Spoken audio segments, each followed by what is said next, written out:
Just after midnight on July 22nd, 1990, 13-year-old Deanna Merrifield slipped out of her grandmother's home in Killeen, Texas, and vanished into the night. She had gone to visit her twin sister, but by dawn she was missing. Deanna grew up in a difficult home environment. She and her three sisters endured an unstable household with a mother struggling with alcoholism. Worse, Deanna had been abused by her stepfather, a secret that came to light in 1989 when she testified against him, and he was convicted for these horrific offenses. After this, the sisters were split up among relatives. 13-year-old Deanna went to live with her grandmother. Despite a new home, the significant trauma she suffered at the hands of her stepfather left its mark. On July 21st, 1990, Deanna spent a quiet evening at her grandmother's house. After her grandmother fell asleep, Deanna slipped out into the darkness. She headed about 2.5 miles to the Oak Springs trailer park, where her twin sister Rebecca was staying with an uncle. Around 3:30 a.m., Rebecca awoke to a tapping on her bedroom window. It was Deanna. She had arrived in a brown car driven by two young men. The sisters whispered to each other through the window. Deanna showed no sign of distress. It seemed she just wanted to see her twin. Their late-night meeting was cut short when their uncle woke up and told Deanna to go back home. She climbed into the car with the two unknown men and left, and that was the last time anyone saw her. When Deanna's grandmother discovered her missing the next morning, she called the police. It was obvious that Deanna hadn't packed a bag or left a note, and nothing indicated a well-planned departure. Even so, the initial police response treated her as a runaway. Because of this assumption, the case never received an urgent investigation. No large-scale searches were organized, and only minimal press attention was given to the disappearance. Crucial leads went unpursued. For example, the identity of the two men in the car was never determined beyond the fact that they were either white or Hispanic and were quite young. Her sisters would later express frustration that these early decisions lost critical time. With no strong family advocate pushing the police, the case quickly fell through the cracks. In the years after 1990, a few strange clues emerged that strongly suggested that Deanna might have survived. In 1992, Rebecca received a collect call from someone claiming to be Deanna, before the line abruptly went dead. The call was traced to a payphone in Kentucky, leaving the family to wonder if it was truly her trying to reach out or just a cruel prank. Then, in 1995, police in Hurst, Texas pulled over a young woman whose name and birth date were an exact match with Deanna. Unaware of her missing status, the officer let her go. Unfortunately, this incident only came to light years later, and without more details, the lead went nowhere. That said, it may be the strongest piece of evidence to suggest that Deanna indeed survived. The last reported sighting of Deanna happened around 2001. A family member claimed that a young woman resembling Deanna had briefly visited and hinted she wanted to stay hidden. That story couldn't be verified by the cops, but there's also no reason to believe that the relative wasn't telling the truth. In 2007, Deanna's sisters succeeded in persuading the police to reopen the case as a cold case investigation. A detective re-examined the evidence and took steps that had been missed initially. He ensured Deanna's DNA and dental records were in national databases and checked unidentified remains for any possible match. He also interviewed Deanna's old friends, classmates, and neighbors to see if anyone remembered her discussing plans or had heard from her later. Tracking down people decades later was challenging in a community like Killeen, which is largely populated by people associated with Fort Hood, who move frequently. Despite this, he managed to locate many who still remembered Deanna. These efforts confirmed Deanna had been unhappy and craving independence, but uncovered no new significant leads. Two main theories have emerged about what happened to Deanna.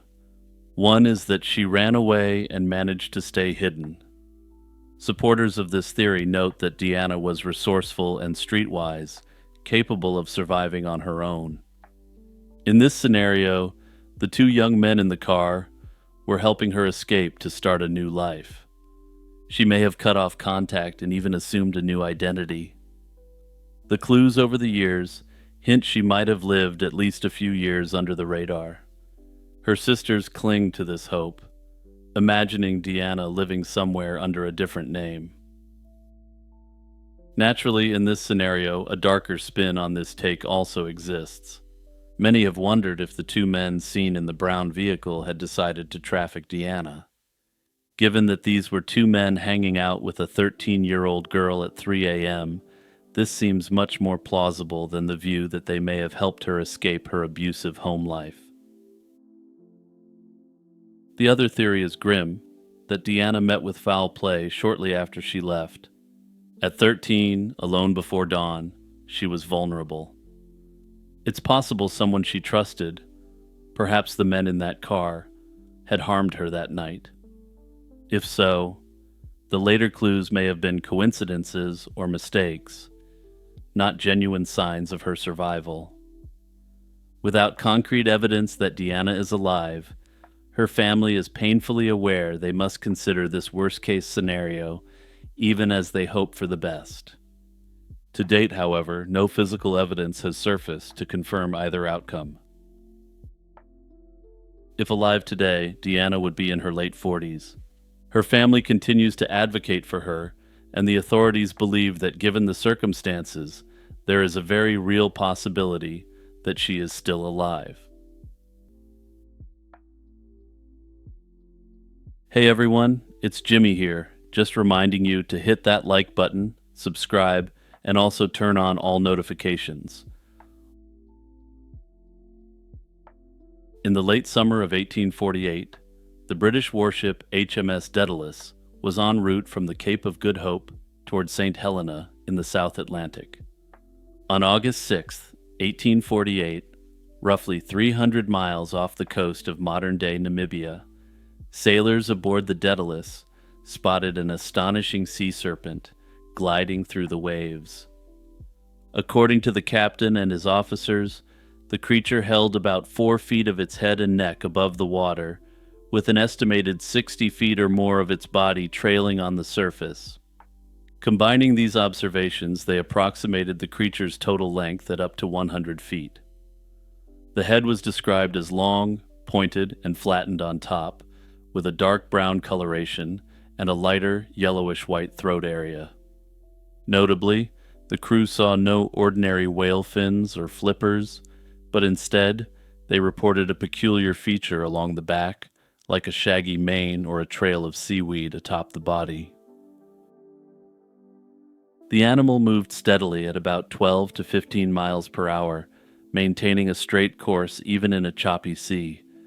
It occasionally dipped under waves, but showed no obvious sign of the spouting or surfacing behavior typical of whales. Hundreds of crew members watched the creature in astonishment for a considerable time, with some estimating it remained visible for up to 20 minutes.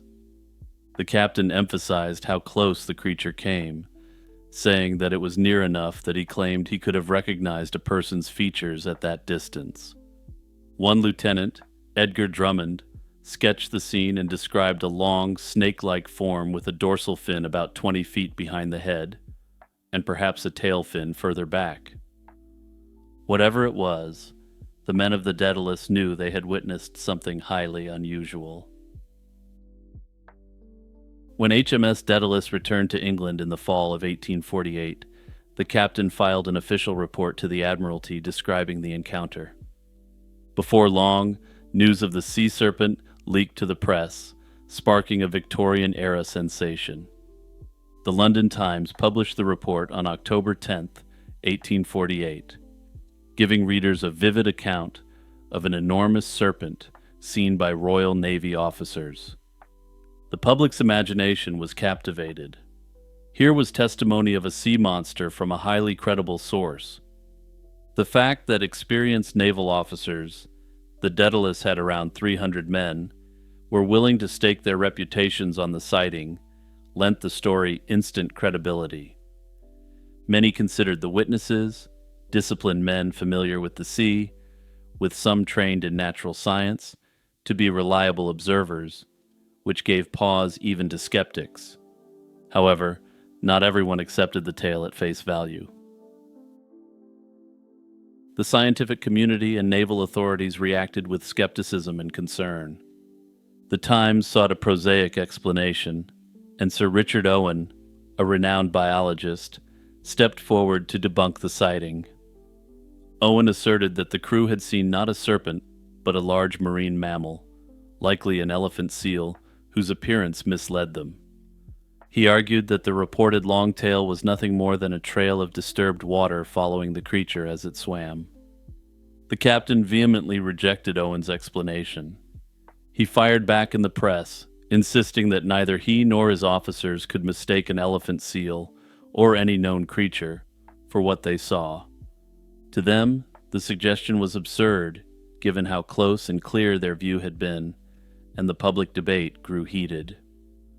Some sided with the captain, convinced that the ocean harbored at least one species of gigantic unknown animal, while others agreed with Owen's interpretation. Unsurprisingly, the Admiralty wasn't amused by the spectacle and all the attention generated by the incident. The affair even reached Parliament, where officials questioned the judgment of naval officers who promoted apparent monster sightings in the media. An inquiry was held into how the captain's report got published, and the Navy felt some embarrassment at the situation. In spite of this official disapproval, the captain stood by his story. He even cooperated with the Illustrated London News to publish engraved illustrations of the creature based on the crew's testimony. The dramatic images, printed in late October 1848, grabbed public attention even further and were reprinted across the world. These illustrations, essentially the Victorian equivalent of viral photographs, cemented the Daedalus sea serpent as one of the era's most famous maritime mysteries. The HMS Daedalus incident has continued to fascinate researchers, skeptics, and maritime historians to this day. With the benefit of hindsight, many have tried to pin down what exactly the crew saw.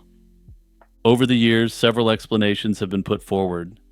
A prevailing view is that the Daedalus crew encountered a known creature under unusual conditions. Owen's own theory that it was a large seal was one early example of this approach.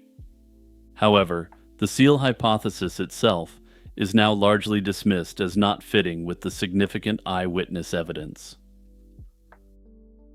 In modern times, the leading explanation is a type of whale. In 2015, for instance, biologist Gary Galbraith argued that a rare whale, called a sei whale, best fits the description. A sei whale feeding near the surface can present a long, dark back with a pointed head and pale underside, much like the creature described. The reported dorsal fin position, roughly 20 feet behind the head, also matches a sei whale's anatomy. Notably, the initial sketches of the creature depict it in a much less serpentine way, while subsequent sketches were sensationalized substantially. Some suggest that the crew might have been fooled by an optical illusion or a combination of mundane things appearing as one. Rough seas, reflections, or floating debris can sometimes trick observers. Others have suggested that it may have been a group of whales or dolphins that the observers incorrectly viewed as a single entity. However, given the length of the sighting and the number of witnesses, a purely illusionary scenario seems unlikely in this case. The mid-19th century did see a few hoaxes related to sea monsters, and some modern observers have tried to fit this incident into that narrative. However, nothing about the Daedalus case suggests a hoax by its crew. The officers had no clear motive to lie, and in fact they risked and received significant ridicule and professional backlash by coming forward. While newspapers may have exaggerated certain details for effect, the core testimony appears sincere. Personally, I see no reason whatsoever for the crew to lie about this encounter, and the idea that the entire ship could be brought on board for a weird sea serpent hoax seems highly unlikely. Another possibility considered is that the Daedalus encounter was with an unknown or subsequently extinct species. Fans of this theory have hailed this incident as one of the best pieces of evidence for an uncatalogued sea monster. Speculations have included a surviving plesiosaur, an immense marine snake or eel, or even an undiscovered giant squid. To date, however, no tangible evidence has ever emerged to support the existence of such creatures. Others believe it may be a creature that went extinct in the subsequent years, but no evidence exists for this being the case. More than 175 years later, the Daedalus sea serpent encounter remains a fascinating, unsolved mystery. In hindsight, the most plausible conclusion is that the crew did see a real animal, but misinterpreted its appearance.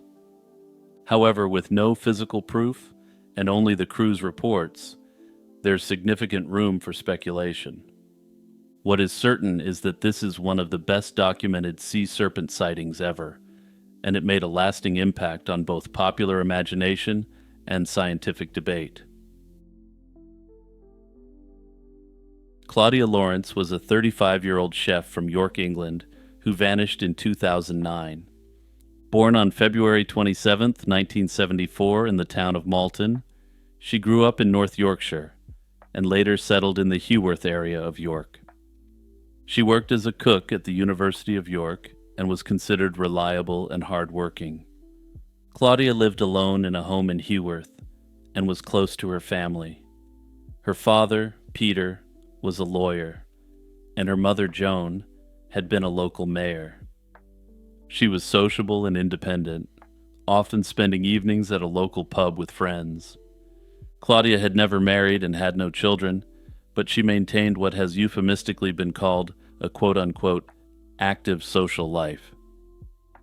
She had a series of romantic relationships, including some with men who were married or involved with others. She was discreet about these liaisons, a fact that would later draw significant media attention after she disappeared. On March 18, 2009, Claudia followed her usual routine.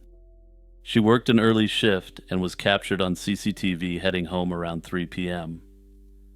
That evening, she spoke with both of her parents by phone and sounded cheerful and normal. She even made plans for the upcoming Mother's Day with her mom, and she said she was going to bed early because of her next day's early shift.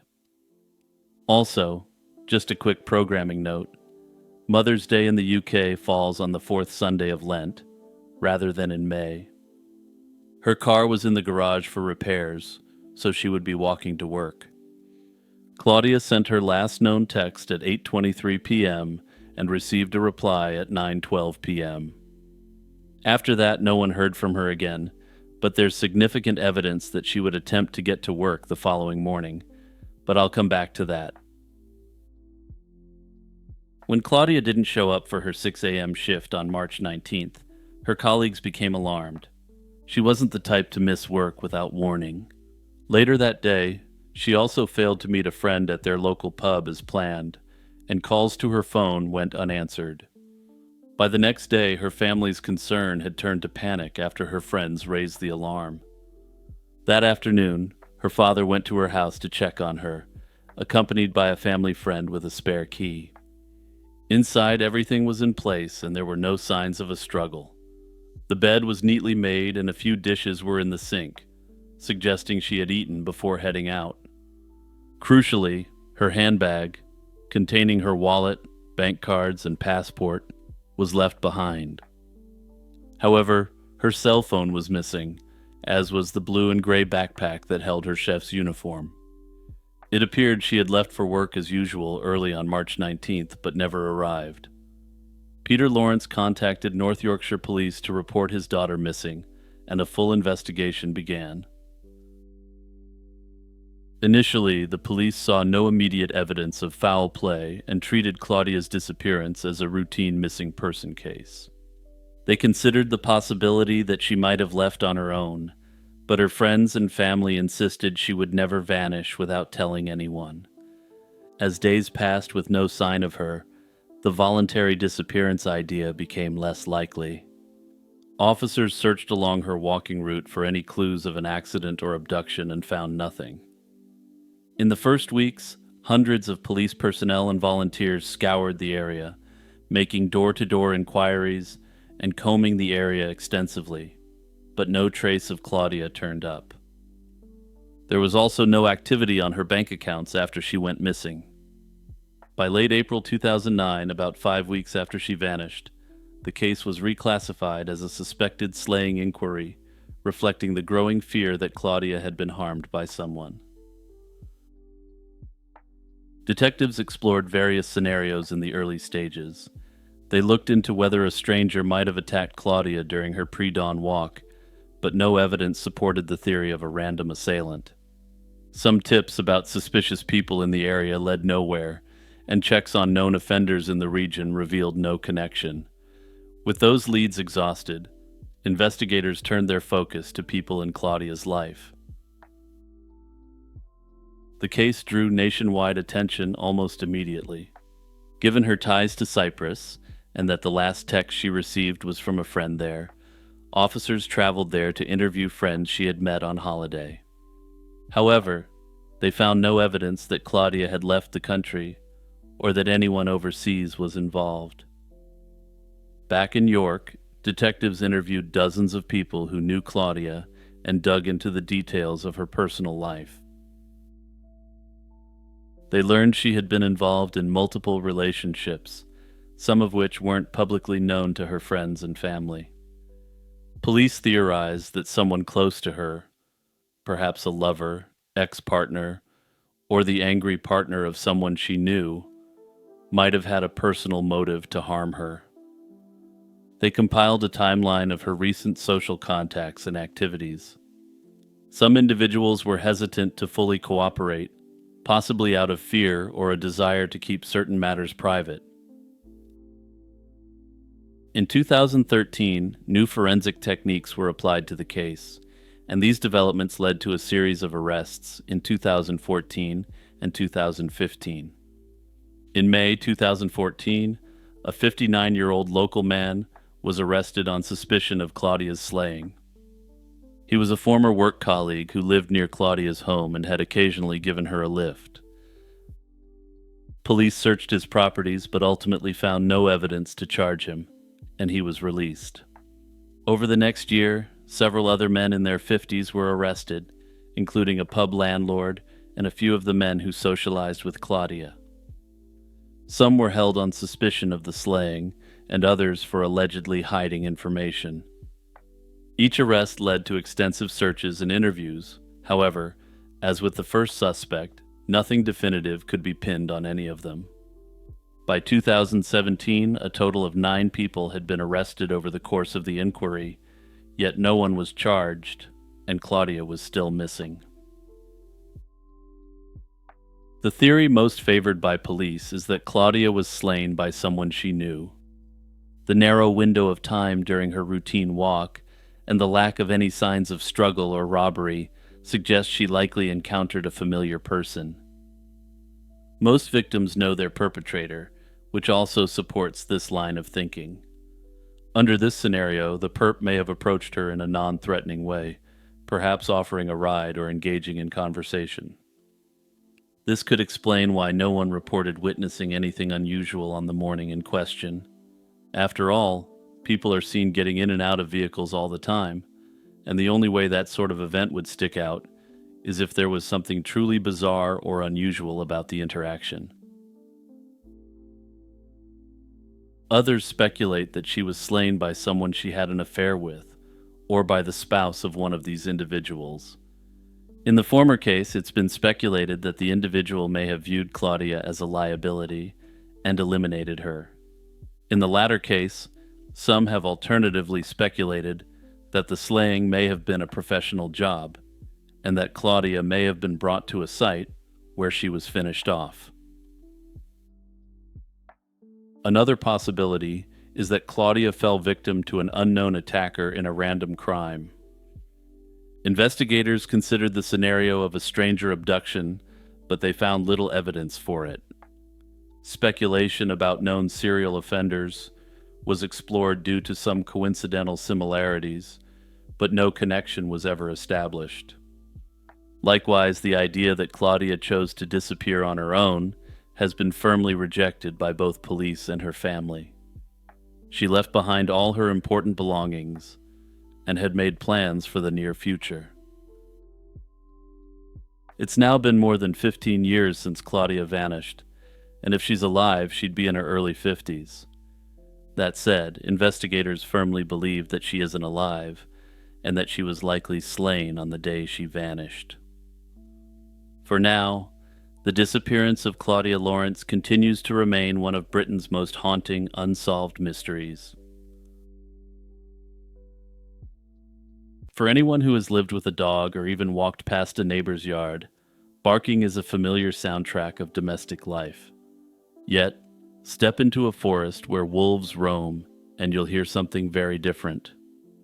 Wolves howl and whine and growl, but they very rarely bark. This contrast raises a fascinating question. When and why did barking become such a hallmark of the domestic dog? To answer that, we need to journey back into history and examine how barking evolved during domestication. Barking, as we know it in dogs, is largely a product of domestication. Thousands of years ago, the ancestors of today's dogs were wolves that began associating with human groups. Over generations, those wolves transformed into dogs, adapting to a new way of life alongside humans. In the wild, adult wolves seldom bark. In fact, barks make up only a tiny fraction of wolf vocalizations, and are typically heard only in specific situations like warnings or defense. By contrast, domestic dogs woof it up frequently and in a wide range of contexts. This dramatic increase in barking didn't happen by accident. Scientists believe it's deeply tied to the process of domestication and the unique evolutionary pressures of living with people.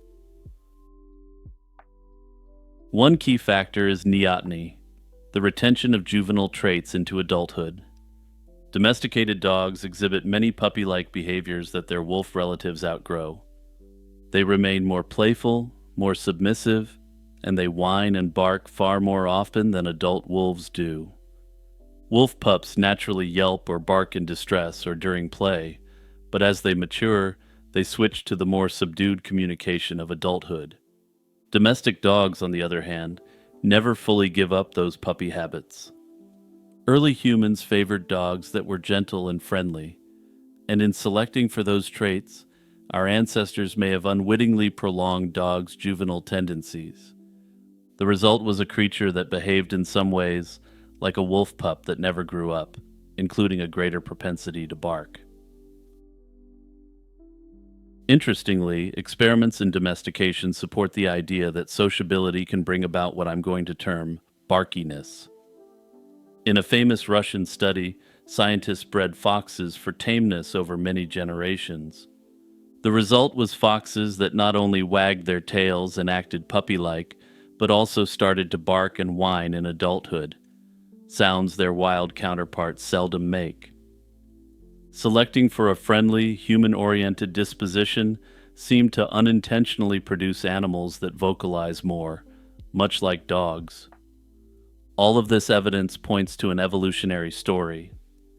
As wolves became dogs, living in the human world reshaped their voices. Barking evolved from an infrequent juvenile noise into a central feature of canine communication. If barking evolved under human influence, what exactly are dogs saying with all those woofs? For a long time, barking was dismissed by some as meaningless, just an excited noise without content.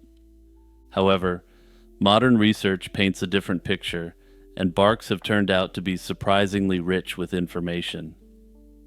Notably, though, this primarily seems to be information designed to be communicated to humans rather than other dogs. Dogs use different kinds of barks in different situations, and these variations can convey distinct messages about what the dog is feeling or trying to accomplish. One way to understand bark communication is to consider context. A dog barking frantically at a stranger through the fence is having a very different conversation than a dog barking repeatedly while playing fetch. A scientific study examining thousands of dog barks across various contexts revealed clear distinctions. Alarm barks triggered by disturbances are low-pitched, harsh, repetitive, and rapid, serving as serious defensive signals. Isolation barks, indicating anxiety or loneliness, are higher pitched, tonal, and drawn out, resembling cries for companionship. Playful barks, heard during friendly interactions, combine varied pitches, excitement, and short bursts mixed with playful growls. Interestingly, playful barking varies greatly from dog to dog, suggesting individual styles during relaxed moments, while alarm barks remain consistent, like a universal warning system. What's truly remarkable is that humans can pick up on these differences in bark meaning even without training. In experiments, people were able to listen to recordings of barks and reliably tell whether the dog was playful, fearful, or aggressive, solely from the sound. Dogs have evolved barks that effectively convey their inner states and needs, and humans, whether consciously or not, have become adept at understanding those vocal cues. It's important to note that while barking communicates information, it's not exactly a language in the human sense. Dogs don't have a dictionary of bark meanings that they consciously select from, but through instinct and learning, they produce woof sounds that fit what they're feeling.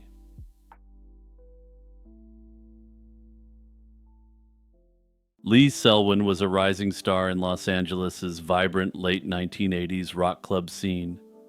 But in 1988, he would become the victim of one of the most disturbing road rage incidents imaginable. At 26 years old, he had already made a name for himself as a popular DJ, spinning records at some of the city's trendiest nightclubs. Lee grew up in the Los Angeles area, attending Van Nuys High School and living in Venice Beach. In the fall of 1988, he achieved one of his dreams. He had just opened a music club of his own, just mere days before his life was cut tragically short. Yet, Lee's vibrant life and promising future would be abruptly and cruelly halted. In early October 1988, just as he was celebrating the success of his new club venture, Lee became the victim of a shocking act of violence. It was in the early morning hours of October 8, 1988, that Lee Selwyn's life took a tragic turn.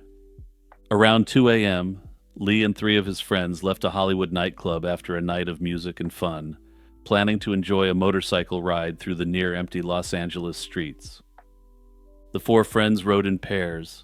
Lee and a friend nicknamed Beachy followed behind the lead pair, Mike Auerbach and Rob Califoot. The city was quiet at that hour, and the rumble of their motorcycles echoed down the streets as they set off, unaware that danger was looming close behind. As the group cruised along, a vehicle came hurtling out of nowhere. A red and white pickup truck suddenly raced past Rob, nearly sideswiping his motorcycle.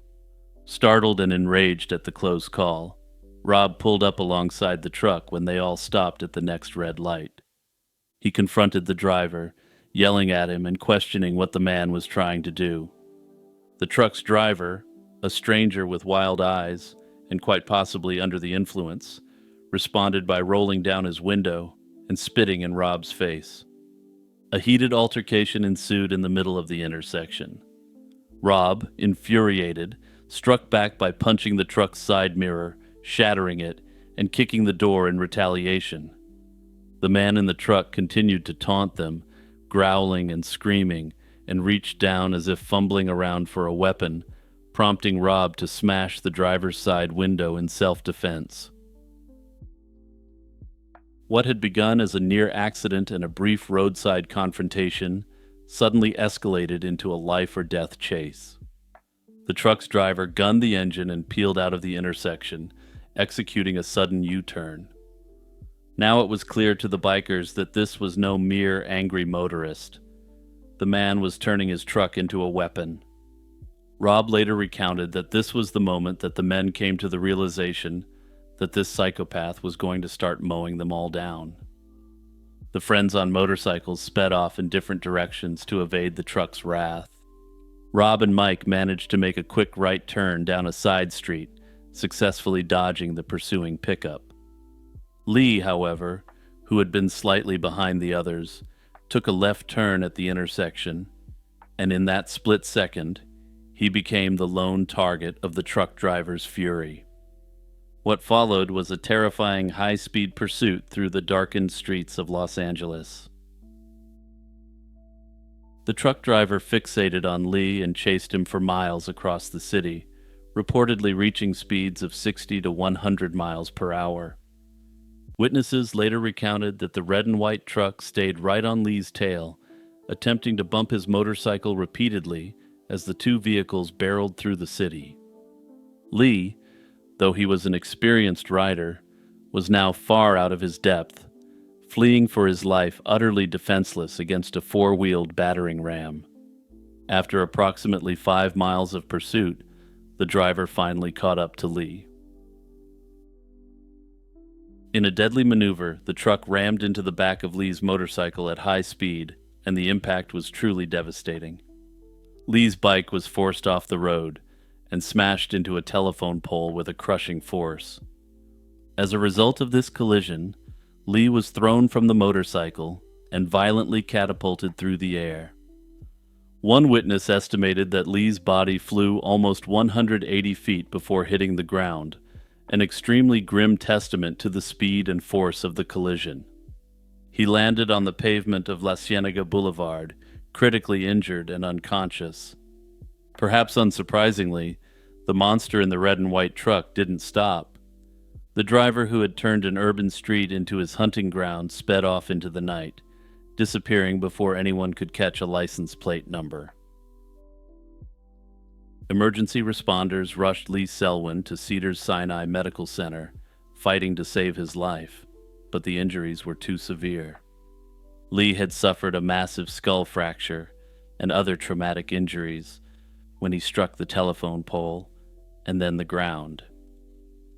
In the hospital's intensive care unit, during the early hours of October 8th, 1988, Lee Selwyn succumbed to his wounds and died. A night of friendship and freedom on the road had been transformed into a scene of inexplicable horror. It was immediately clear to investigators that this wasn't a usual road rage incident. Someone had intentionally stalked and intentionally run down an innocent motorcyclist in an act of extreme violence. The question that now loomed large was, who was the crazed driver behind the wheel of that pickup truck, and why had he done this? Los Angeles authorities had a serious case on their hands, one as bizarre as it was brutal, and a perpetrator at large with no obvious motive.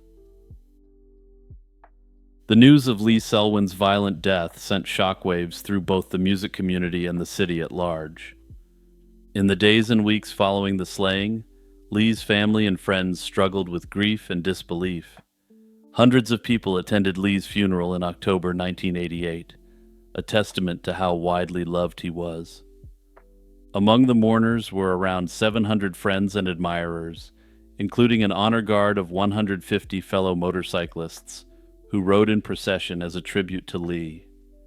But even while they mourned, Lee's friends and family were determined to find the person responsible for this cruel act.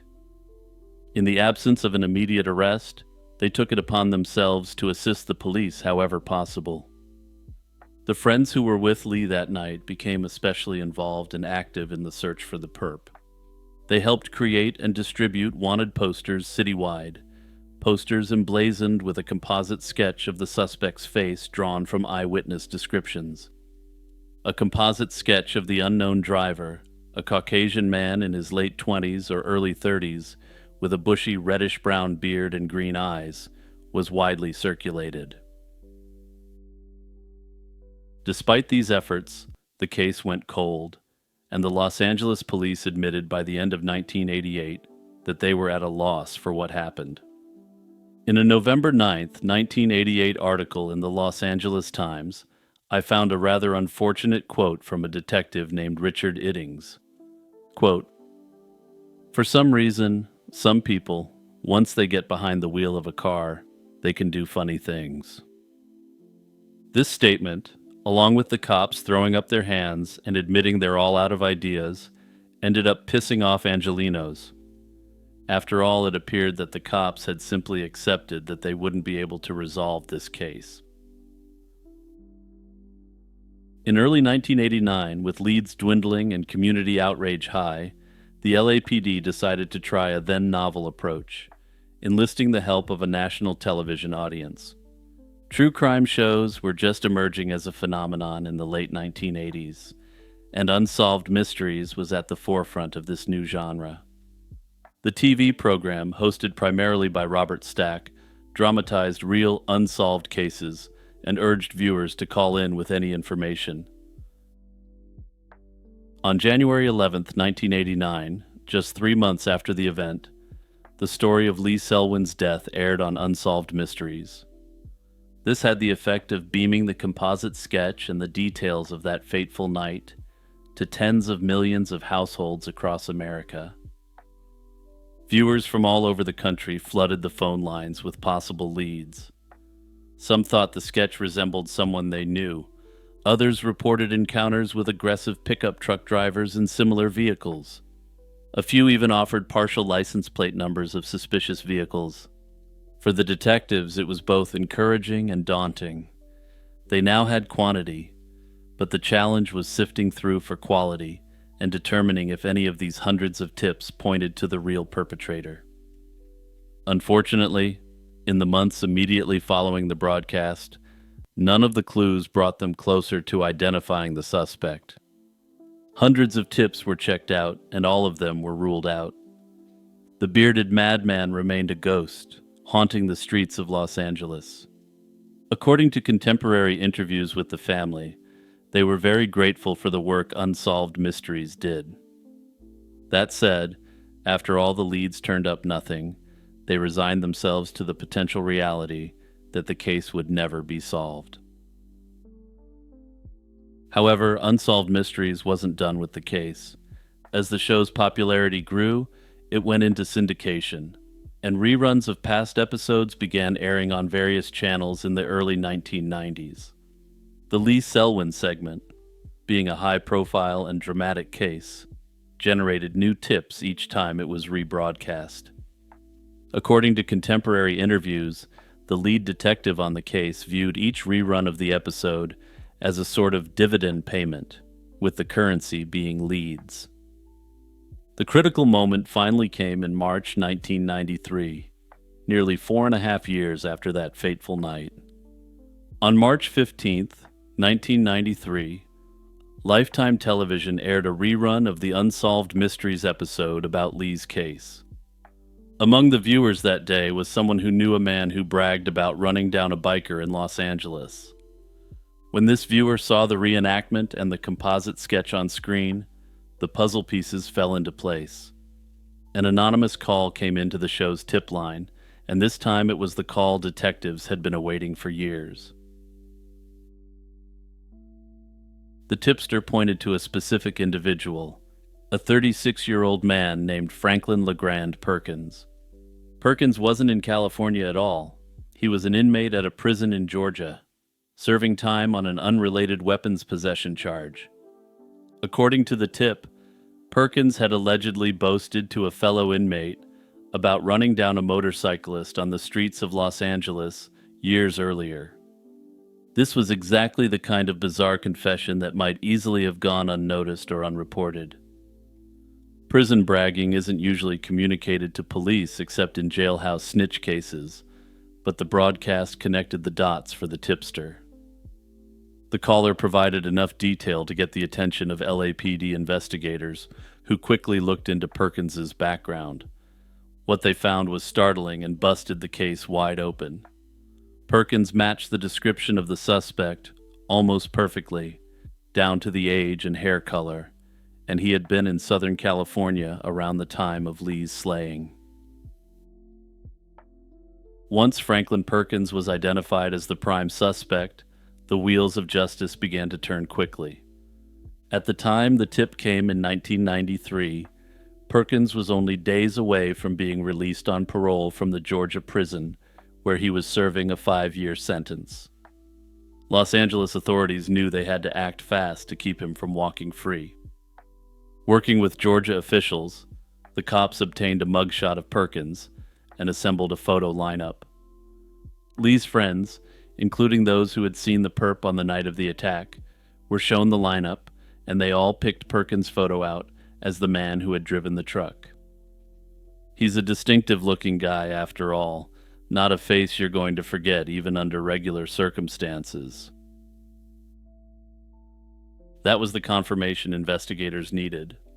Just 5 days before Perkins's scheduled release date, on July 30th, 1993, he was served with an arrest warrant and indicted for the mowing down of Lee Selwyn. Instead of walking out of prison a free man, Franklin Perkins was placed in handcuffs and soon extradited 2,000 miles west to Los Angeles to face a first-degree charge.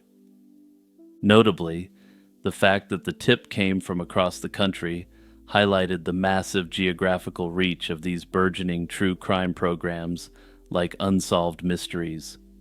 Without the show, it's highly unlikely that the tipster would have even known where to direct the clue. In 1994, Franklin Perkins stood trial for the slaying of Lee Selwyn. The evidence, accumulated over years, was presented to a jury and they found him guilty. A judge later sentenced Perkins to 15 years to life, after the jury found that Perkins didn't act in a premeditated manner. By all accounts, Perkins remained unrepentant. He had pleaded not guilty, and after his conviction, he continued to maintain his innocence. Over the years, he became eligible for parole hearings. The first was in 2005, but he was denied release each time, deemed still a risk and unsuitable for parole. In 2020, decades into his incarceration, Perkins even filed a petition for resentencing under a California law meant to reconsider certain convictions, but that too was denied. As of 2025, Franklin Perkins remains in prison, serving out his sentence for the slaying of Lee Selwyn. Hey everyone, it's Jimmy here, reminding you that if you like this sort of content, check out my other channel, Lazy Chill True Crime, for more solved cases. 16-year-old Joyce McLean was the kind of teenager who made her small town of East Millinocket, Maine, very proud. She was bright and talented. She was a popular cheerleader, honor student, and band member at Schenck High School. Joyce had displayed extraordinary musical ability from an early age, and even enjoyed composing her own songs. She had just earned her driver's license and was excitedly planning a beach party for her 17th birthday. To paraphrase what her mother Pam later said, Joyce was very excited to be heading into a new phase of her life. Unfortunately, this bright new phase of her life would never be Joyce's reality. On the warm evening of August 8, 1980, Joyce set out for a routine jog to get in shape for the upcoming soccer season. She left home around 7:30 p.m., running toward the fields behind her high school, and was seen heading into the twilight near the school grounds.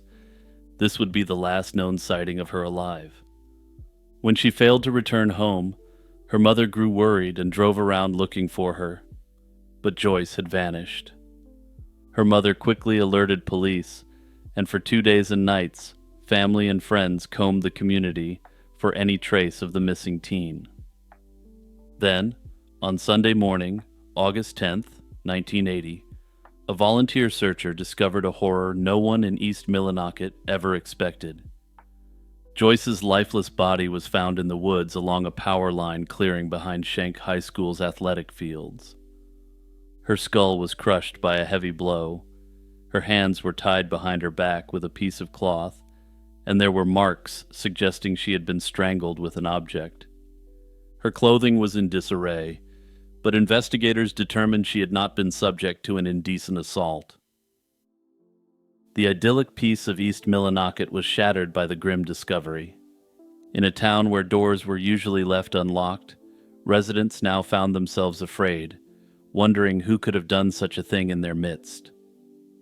Pam McLean publicly pleaded for anyone with information to come forward, vowing that neither she nor the perpetrator would ever know peace until he was caught.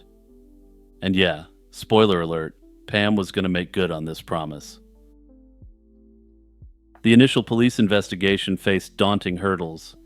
Detectives determined that Joyce had likely been slain the same night she went missing, but beyond that, hard evidence was scarce. One person did emerge early on as a potential suspect, 19-year-old Scott Fournier. In the pre-dawn hours after Joyce disappeared, Fournier had stolen a fuel truck from a local garage and crashed it a short distance from the school, suffering a serious head injury. He was in a coma for weeks afterward, and when questioned, Fournier initially claimed to remember nothing about that night. But in May 1981, he gave a statement to police that sounded like a confession, saying he might have beat Joyce while he was in a drunken haze. A few days later, he recanted that story, insisting he had only had a bad dream, and given the magnitude of his brain injury, this seemed plausible. Over the ensuing years, Fournier made several troubling remarks about the crime. He allegedly confessed to a pastor and separately to his own parents in the 1980s, and later even told a coworker that he was responsible for Joyce's demise. In these retellings, he sometimes implicated other men, but investigators eventually ruled out all the people he named. Notably, Fournier knew details about the crime scene that had never been made public. For example, he described how Joyce's hands were tied behind her back. Still, without any physical evidence or a consistent, credible confession, police didn't charge Fournier or anyone else, and by the mid-80s, Joyce McLean's case went cold. For the next 30-plus years, Joyce's family and neighbors kept her memory alive and the quest for justice ongoing. Pam McLean refused to let the authorities forget her daughter's case. She and the community formed a Justice for Joyce committee and held candlelight vigils on anniversaries associated with Joyce and the investigation. In 2008, nearly 28 years after the slaying, Pam's perseverance led to a dramatic turn. That year, with community fundraising support, Joyce's body was exhumed for a fresh forensic examination. Forensic specialists Drs. Michael Baden and Henry Lee conducted a new autopsy and announced that they had found physical evidence that gave investigators renewed hope. They didn't publicly disclose what the new evidence was, but it was the most significant break in the case in decades. Ultimately, it's unclear what this evidence was, but I'm getting ahead of myself here. At any rate, it's safe to assume that this evidence wasn't the potential bombshell it was thought to be. That said, sometimes causation has a funny way of working things out, and without this apparent dead-end path, Fournier likely would have gotten away with it. Following the exhumation, Maine State Police reopened the McLean investigation.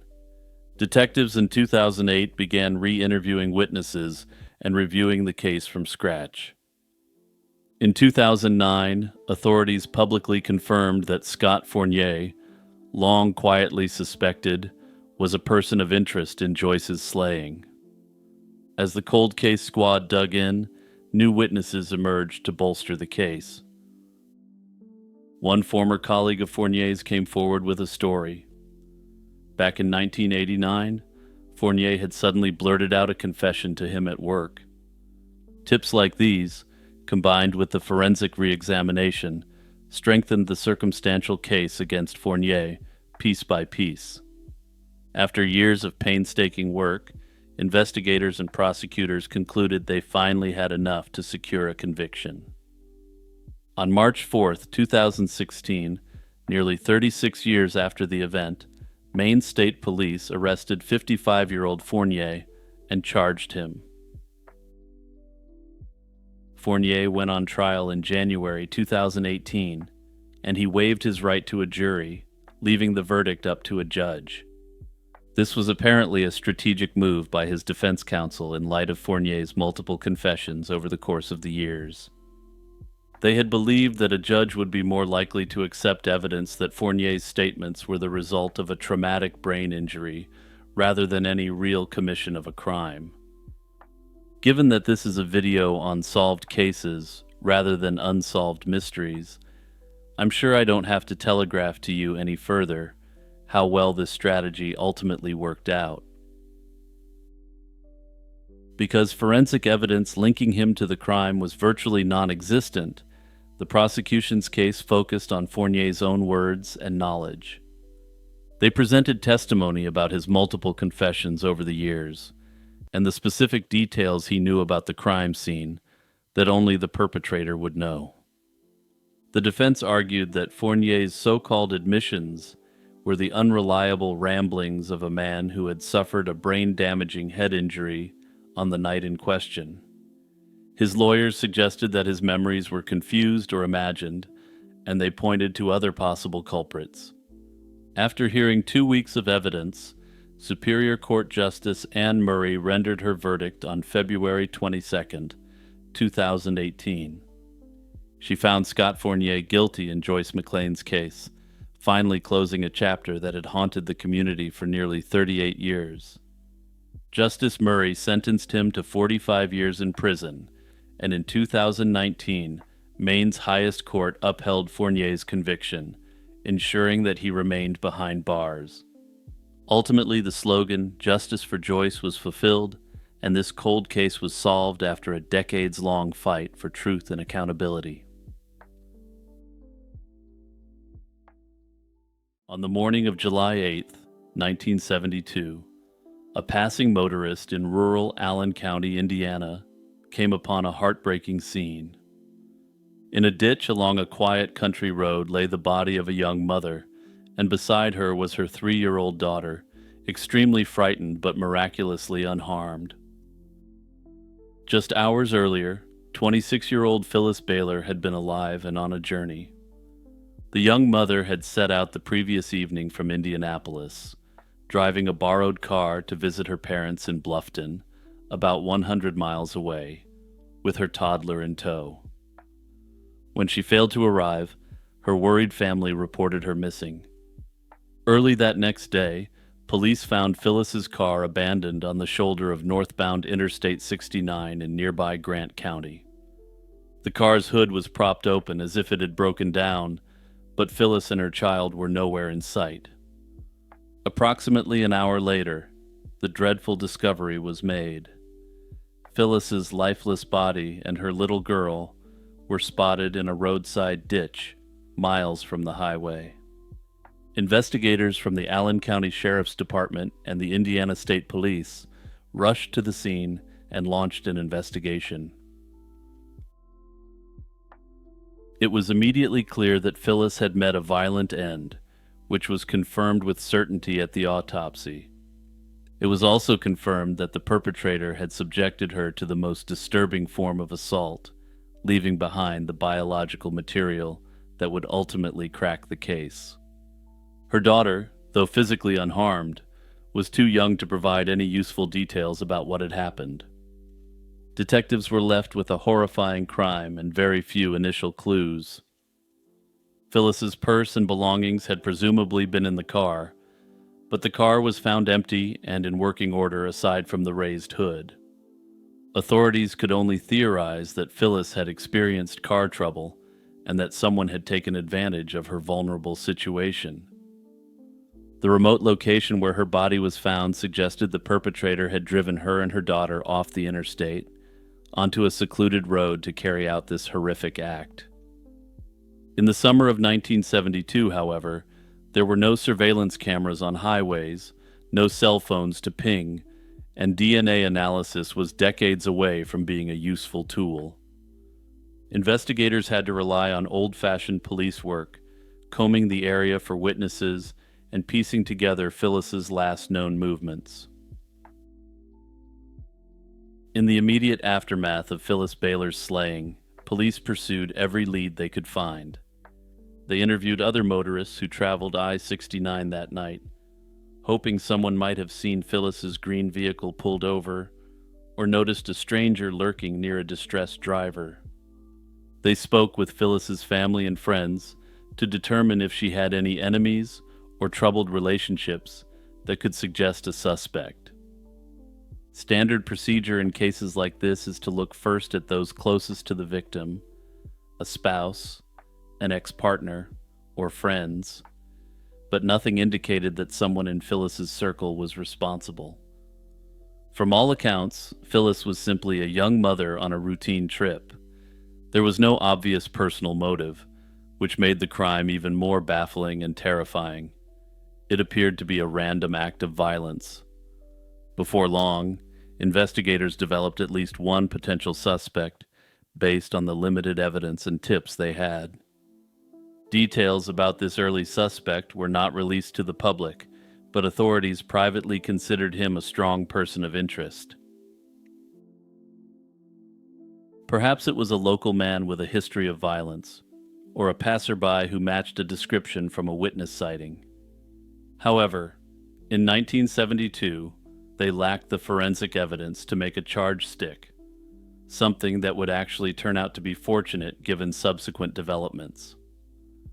Despite their efforts, no arrests were made, and the case began to go cold. Families in the area were left to wonder if a predator was still among them, and Phyllis's loved ones were left with agonizing questions. Who attacked her, and why did this horrific monster decide to spare her child? The Phyllis Baylor case gradually became one of Indiana's most stubborn cold cases. For decades, Phyllis's family, and in particular her daughter, received no answers. Periodic news stories recalled the tragic tale of the young mother found in the ditch, but as memories faded and investigators retired, the trail to her perpetrator seemed to all but disappear.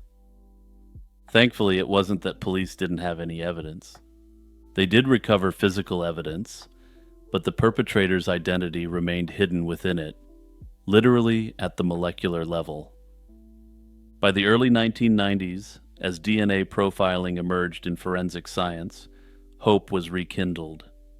A partial DNA profile was eventually developed from biological material found on Phyllis's clothing, presumably from the assailant. When investigators compared this DNA profile against the man they had long suspected, the results were stunning. The partial profile eliminated their main suspect. It was now 2 decades after the crime, and the authorities were back to square one. Throughout the following decades, the Indiana State Police Cold Case Unit periodically revisited it, especially as DNA technology improved over the years. Each advance in forensic science brought a new opportunity to glean more information from the evidence, but for a long time, the DNA sample was too degraded or incomplete to point clearly to one individual. It yielded no matches in CODIS, the FBI's database of convicted offenders, because the perpetrator might never have had his DNA taken in a criminal case, or he simply wasn't in the system. Meanwhile, as the decades went by, Phyllis's daughter grew into adulthood, believing that the man who committed this evil act was likely walking free. Little did she know she would soon find out that the man responsible for her mother's death had suffered a fate that would have caused a medieval inquisitor to furiously take notes. In 2024, the cold case detectives investigating Phyllis Baylor's slaying decided to leverage the latest cutting-edge technology. The Indiana State Police Laboratory re-examined the genetic material from Phyllis's clothing and managed to develop a much stronger DNA profile of the unknown suspect. This new profile was more complete, and thus far more useful for searching in modern DNA databases.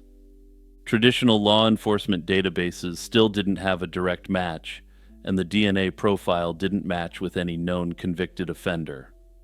So investigators turned to an innovative method that has been solving cold cases around the country in recent years: forensic genetic genealogy. This is a painstaking process, building out family trees from distant cousins and obscure records, but it paid off, big time. By early 2025, the investigators had zeroed in on a name. After 53 years of mystery, the DNA left on Phyllis's clothing finally had a match in the family tree: Fred Allen Lineman. Lineman was a 25-year-old man originally from Anderson, Indiana, roughly 40 miles from Indianapolis, not far from Phyllis's starting point that night. He later lived in Michigan and had accumulated a significant criminal history by his mid-20s.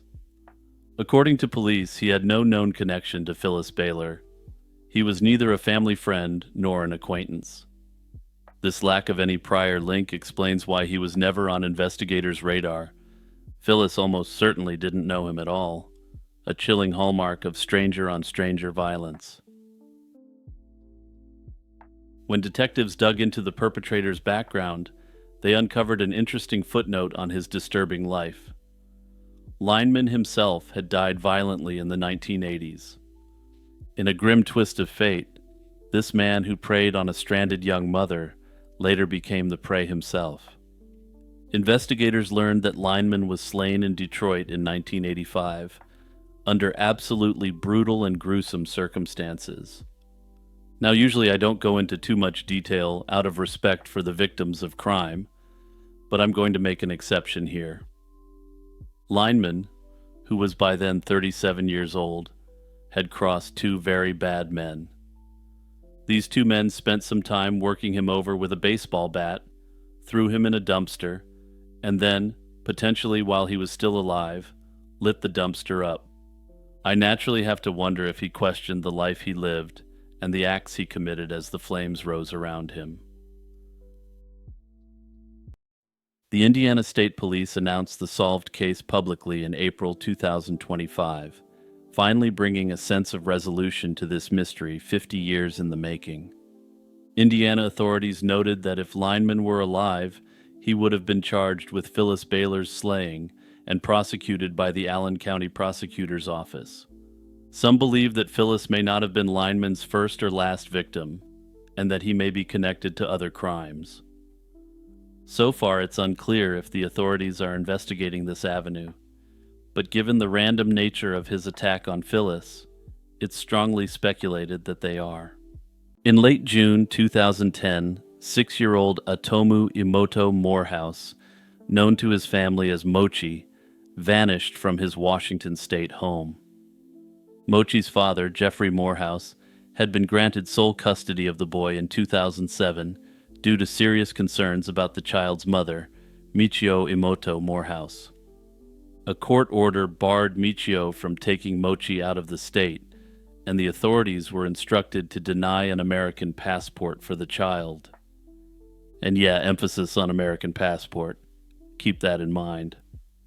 Despite these precautions, in late June 2010, Jeffrey received a phone call no parent ever wants. The police informed him that his ex-wife and son were missing. He knew immediately what had happened. Mochi had been abducted and taken to Japan by his own mother. The disappearance unfolded swiftly. Just a week earlier, around Father's Day 2010, Jeffrey had dropped Mochi off for an unsupervised court-appointed visitation.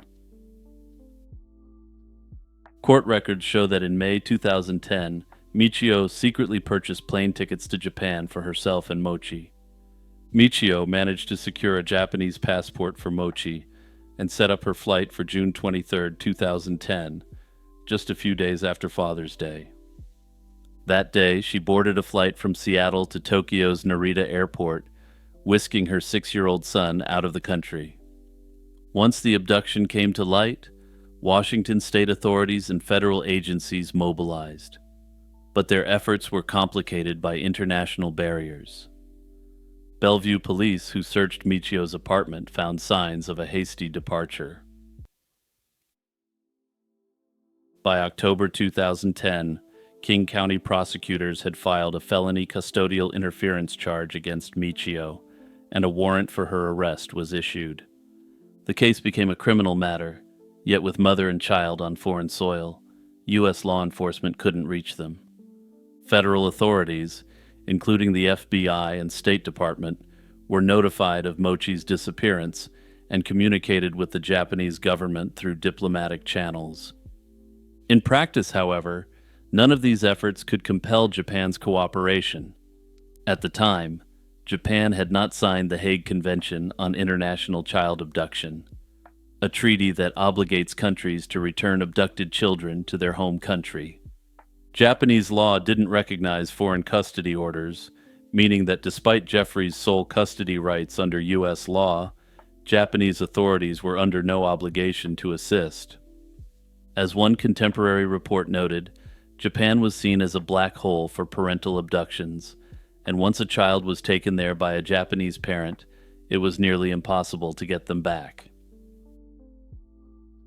Jeffrey refused to give up, and he pursued every legal avenue on both sides of the Pacific. In the U.S., he maintained his custody rights and pressed for enforcement, but the real battle shifted overseas. In an unusual move, Jeffrey filed for enforcement of his custody order in Japan. In 2014, a family court in Japan issued a landmark ruling recognizing Jeffrey's American custody order as valid in Japan, and an appeals court upheld that ruling in 2017. And yes, you heard me right. The issue of whether the custody order was valid in Japan took a full 7 years after the abduction itself. This win was big, and it meant that on paper, Jeffrey had officially won custody in Japan too. Yet these victories proved hollow, and there was no mechanism to enforce the return of Mochi against his mother's will. Simply put, despite the court order being in place, the actual mechanism for getting him back was non-existent. Even with court orders in his favor, he was no closer to seeing his son. As a quick aside, I was also able to find a grim statistic. More than 500 American children have been abducted to Japan since the mid-1990s, and virtually none have been returned. I wasn't able to find statistics for other countries, but given Japan's position on foreign custody orders, this appears to have become a significant issue in other parts of the world as well. This led to significant scrutiny and political pressure, and Japan finally joined the Hague Convention in 2014, but enforcement has remained very weak. Over 13 years later, the fate of Mochi Morehouse remains painfully unresolved.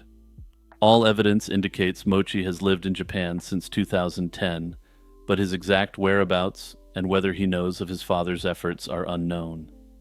It's believed that Mochi and his mother have been in Toyama Prefecture, where Michio's family lives. Jeffrey's attempts to get information from the maternal relatives have been met with a complete wall of silence. By all accounts, the boy, who is now a young adult, has been kept entirely out of contact with his father. In a sad twist to this already disturbing case, it's been speculated that Mochi has been told that his father abandoned the family, or worse.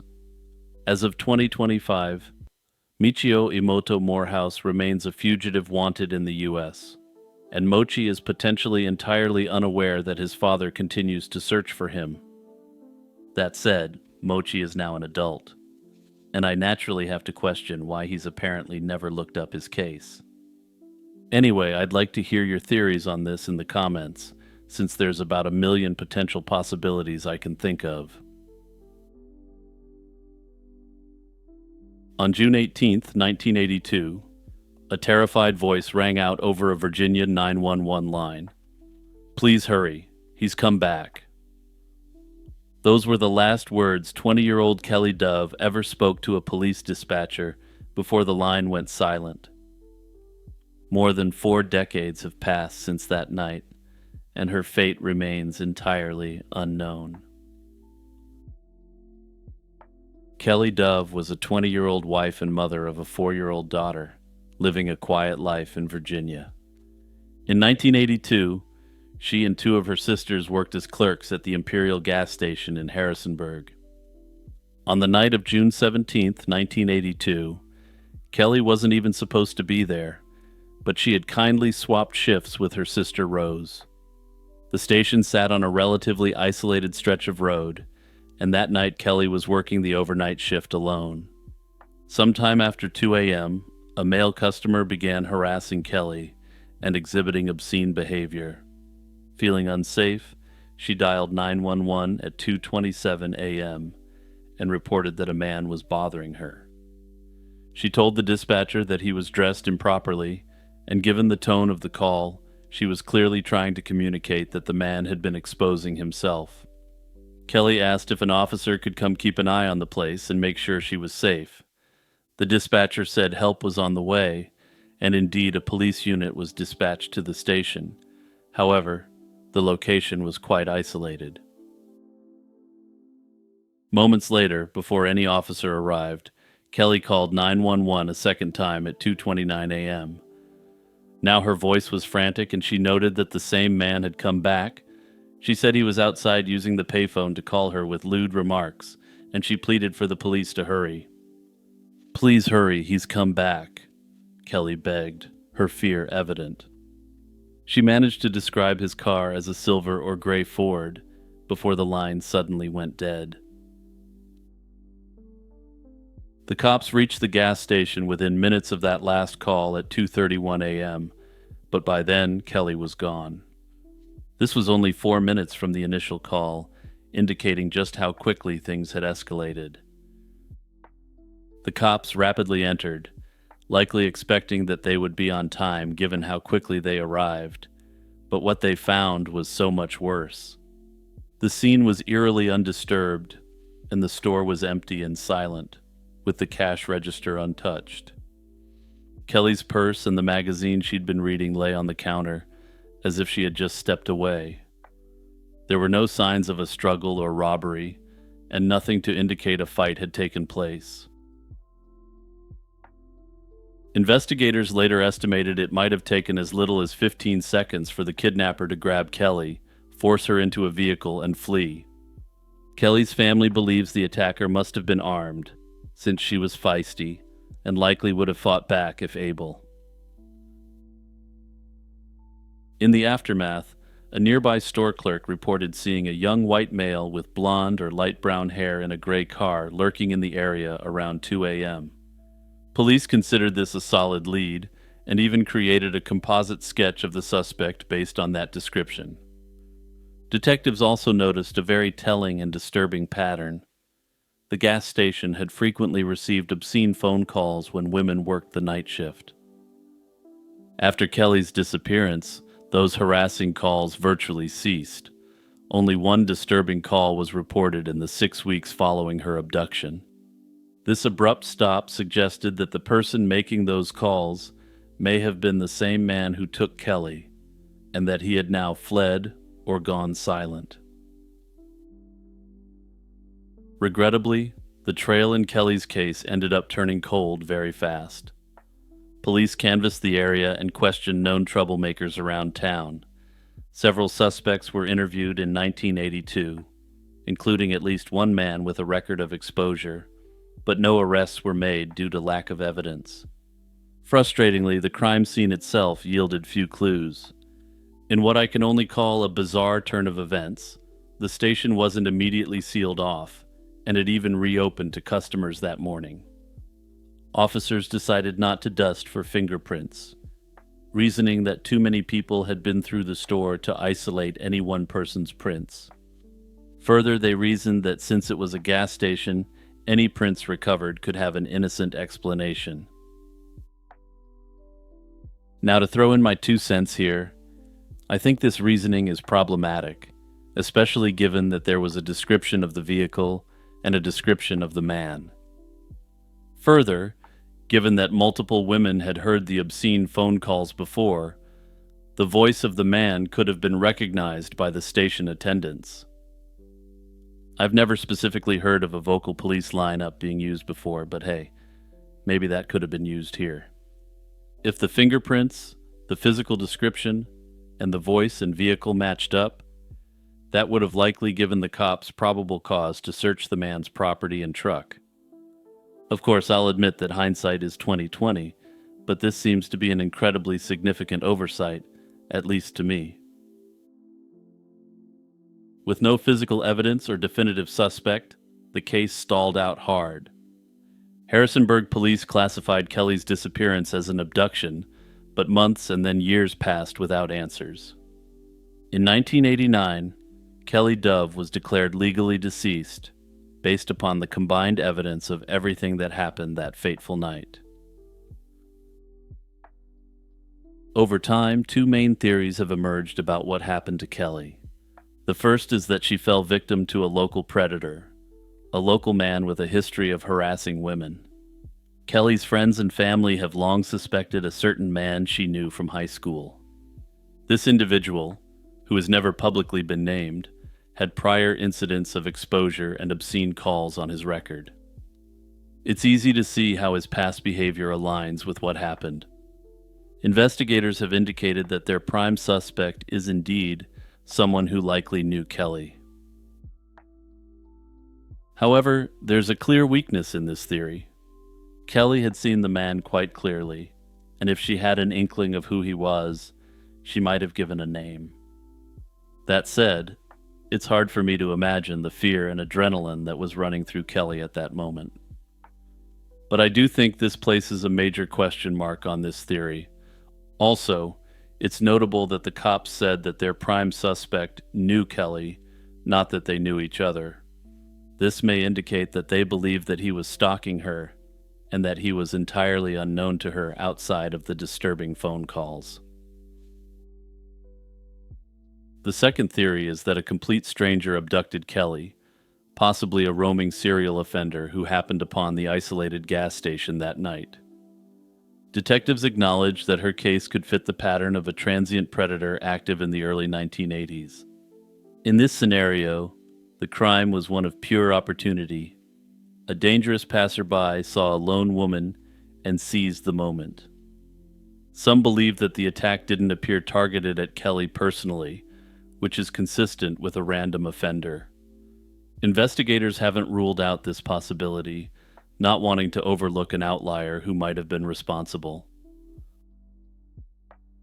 Decades passed with little movement in the case, but in 2020, the Harrisonburg Police Department reopened Kelly's file with fresh eyes. Old evidence was resubmitted for modern testing, and investigators re-examined the case using advanced forensic techniques. By 2022, they announced a breakthrough. The suspect list had been narrowed from several people down to one. They didn't name this person publicly, but hinted it was someone who had been looked at before. It's also unclear how they have such a high degree of certainty, but I suspect there's the possibility that some genetic material may have been discovered at the scene. From there, it's possible that the cops utilized genetic genealogy or just an old-fashioned DNA database to figure out who the guy likely is. That said, given that the breakthrough came in 2022, I suspect it was genetic genealogy. Also, I'm just going to mention it again, but if the investigators had fully shut down and investigated the crime scene and gotten all the prints, we may be closer to a resolution. I really hope the decision to put reopening a gas station above a complete investigation won't allow the perpetrator to live free for the rest of his days. There's been no updates on the case since 2022, but I strongly suspect that the next time I talk about Kelly Dove's case, it'll be in an update video explaining how it was solved. Hey everyone, it's Jimmy here, just reminding you to hit that like button, subscribe, and also turn on all notifications. Also, if you want solved true crime cases, check out my channel, Lazy Chill True Crime, which is also available in audio-only form wherever you get your podcasts. Just search up lazy chill true crime and bam, you'll pull it up. In the remote West Texas Chihuahua Desert near the small town of Marfa, people have long reported truly mysterious lights that appear and dance on the horizon at night. At the official Marfa Lights viewing area along Highway 90, spectators can suddenly spot glowing orbs hovering in the distance, moving in eerie silence with no apparent source. They usually appear in the direction of the distant Chinati Mountains, over an area of desert grassland called Mitchell Flat, just east of Marfa. These occurrences, which are unsurprisingly known as the Marfa Lights, have fascinated observers for generations. Witnesses describe the lights as roughly basketball-sized spheres that can shine white, yellow, blue, red, or other colors. They have been seen to split apart or merge together, or even appear in clusters, flickering on and off, and sometimes streak swiftly across the expanse of Mitchell Flat. Reports of the Marfa Lights go back to at least 1883, when a cowboy named Robert Ellison spotted a mysterious light in the desert. He initially assumed it was a campfire associated with one of the Native American groups in the region. Throughout the late 19th and early 20th centuries, other ranchers and travelers also witnessed these unexplained glows, and they soon became part of local lore. In the 1910s, some townsfolk even feared the lights were signals from German spies in the area, as was the style at the time. Or maybe I'm thinking of that fad about tying onions to your belt. But hey, let's not get bogged down in the details. During the 1940s, U.S. Army airmen stationed near Marfa attempted to track down the lights from the air, but found no campfires or other physical sources on the ground. By the 1950s, the legend had spread beyond West Texas, prompting widespread curiosity. Rumor has it that during the 1950s, legendary actor James Dean, while in Marfa filming, spent his nights peering through a telescope, hoping to glimpse the lights for himself. While this may seem beyond belief, and it's unclear whether this is fact or fiction, the attachment of James Dean to the lights, even tangentially, would raise their profile over the coming years. Decades later, as interest continued to grow, an official Marfa Mystery Lights viewing center was built along U.S. Route 90 in the 1980s to give visitors a dedicated spot to look for the lights. Local indigenous tribes have their own theories to explain the lights, though it's not entirely clear when they first witnessed this phenomenon. One popular legend claims the lights are the wandering spirit of an Apache chief eternally carrying a lantern through the desert. Others insisted they were the ghosts of Spanish conquistadors whose souls were ritually bound to the land as punishment for their invasion of sacred ground. Several theories exist as to what the Marfa Lights actually are, ranging from the natural to the supernatural. Perhaps unsurprisingly, the Marfa Lights remain a fixture in various forms of paranormal lore. UFO enthusiasts have speculated that the lights could be alien spacecraft or signals from extraterrestrial visitors, placing Marfa on the map of UFO hotspots. Others suspect that the lights could be a form of interdimensional alien crossing over from one dimension to the other. Likewise, ghost hunters interpret the lights as apparitions, often claiming they are the lanterns of phantom travelers or the restless spirits of long-departed figures. This latter explanation is largely in line with the pre-existing Native American legends about the lights. Scientists have proposed several natural phenomena that might account for the Marfa Lights. One leading idea is atmospheric optics. Dramatic temperature gradients in the clear desert air can bend and distort light. Marfa's high elevation and frequent 40 to 50 degree swings between daytime heat and nighttime cold make it an ideal setting for mirages. Under these conditions, distant car headlights or ranch lights might be refracted and seen as hovering moving orbs, but I'll come back to this theory in a moment, since it was tested out. Another hypothesis is that pockets of gases could spontaneously ignite. Decaying organic matter can produce methane and phosphine gas that ignite upon contact with oxygen, creating brief, ghostly lights. Although Marfa's terrain isn't marshy, it does sit above petroleum-rich underground formations. Under this theory, pockets of gas seeping to the surface could, in theory, flare into glowing orbs when ignited. This would be analogous to swamp gas flames seen in wetlands, adapted to the dry desert environment.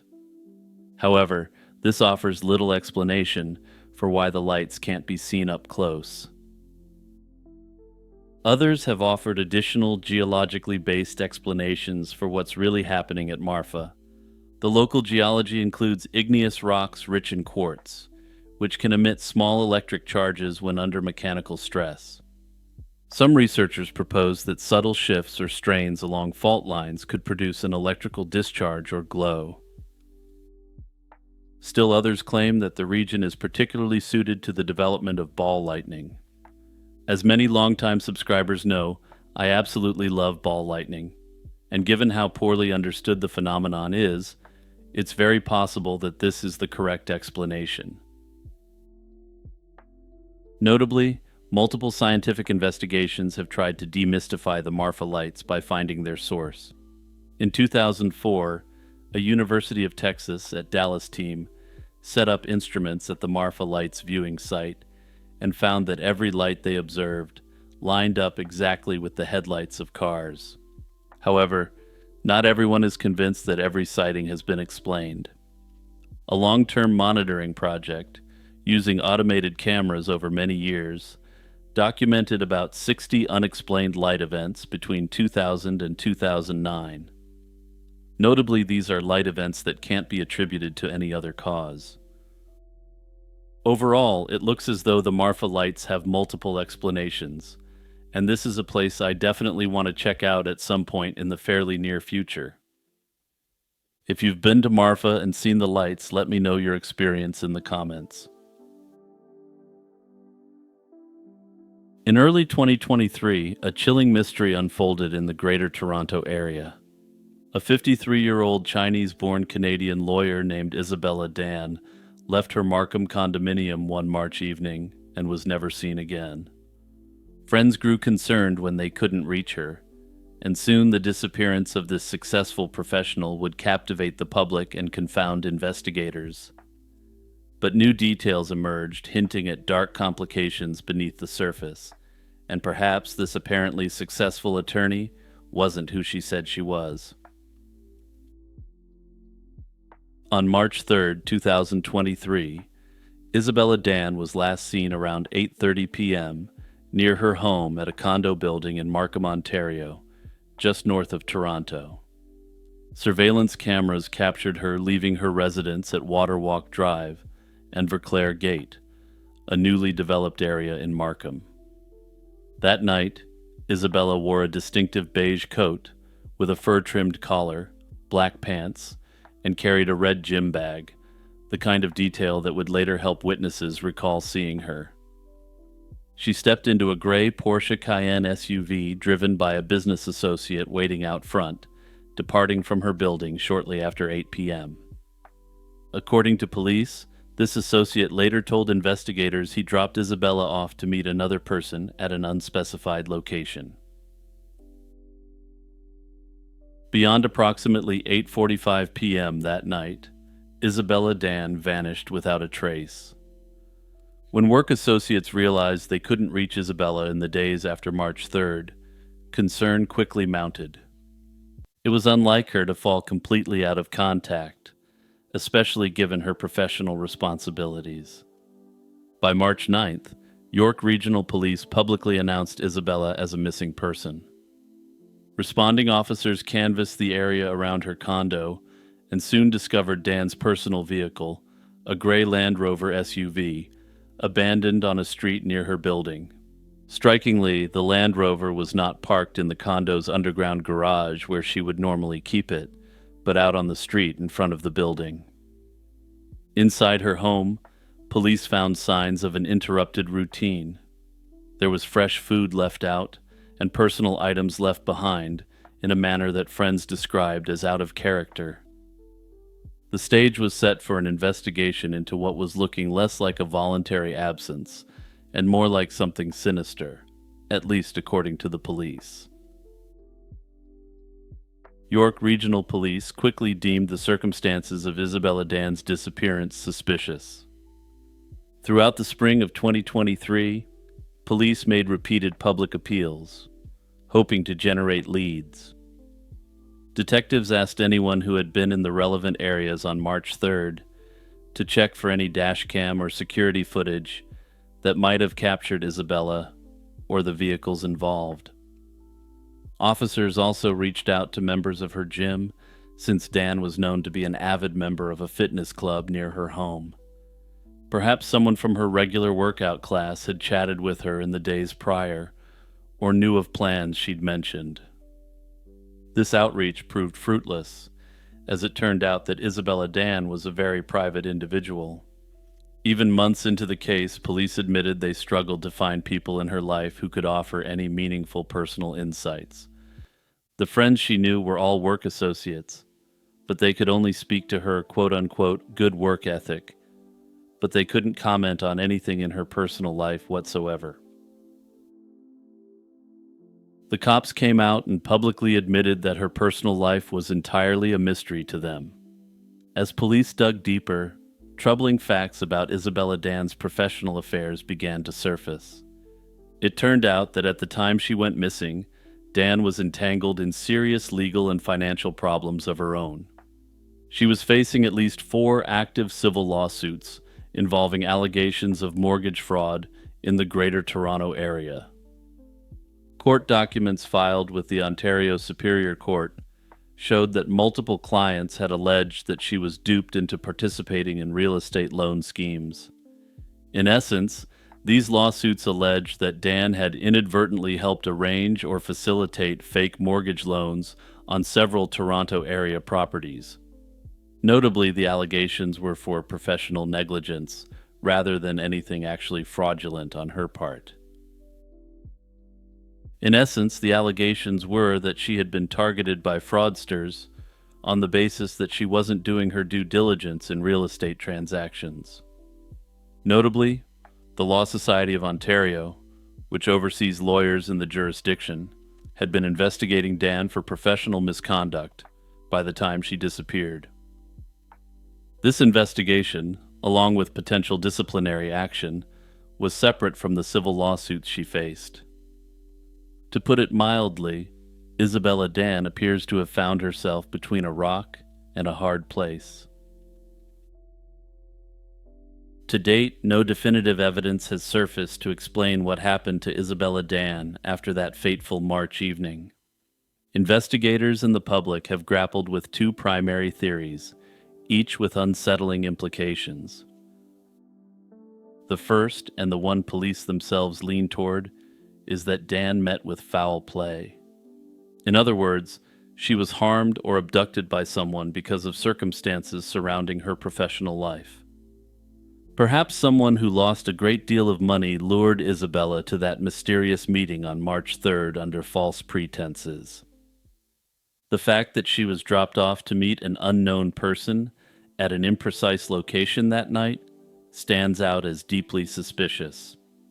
Investigators have never identified the person she was supposedly going to meet, nor have they clarified the purpose of that meeting.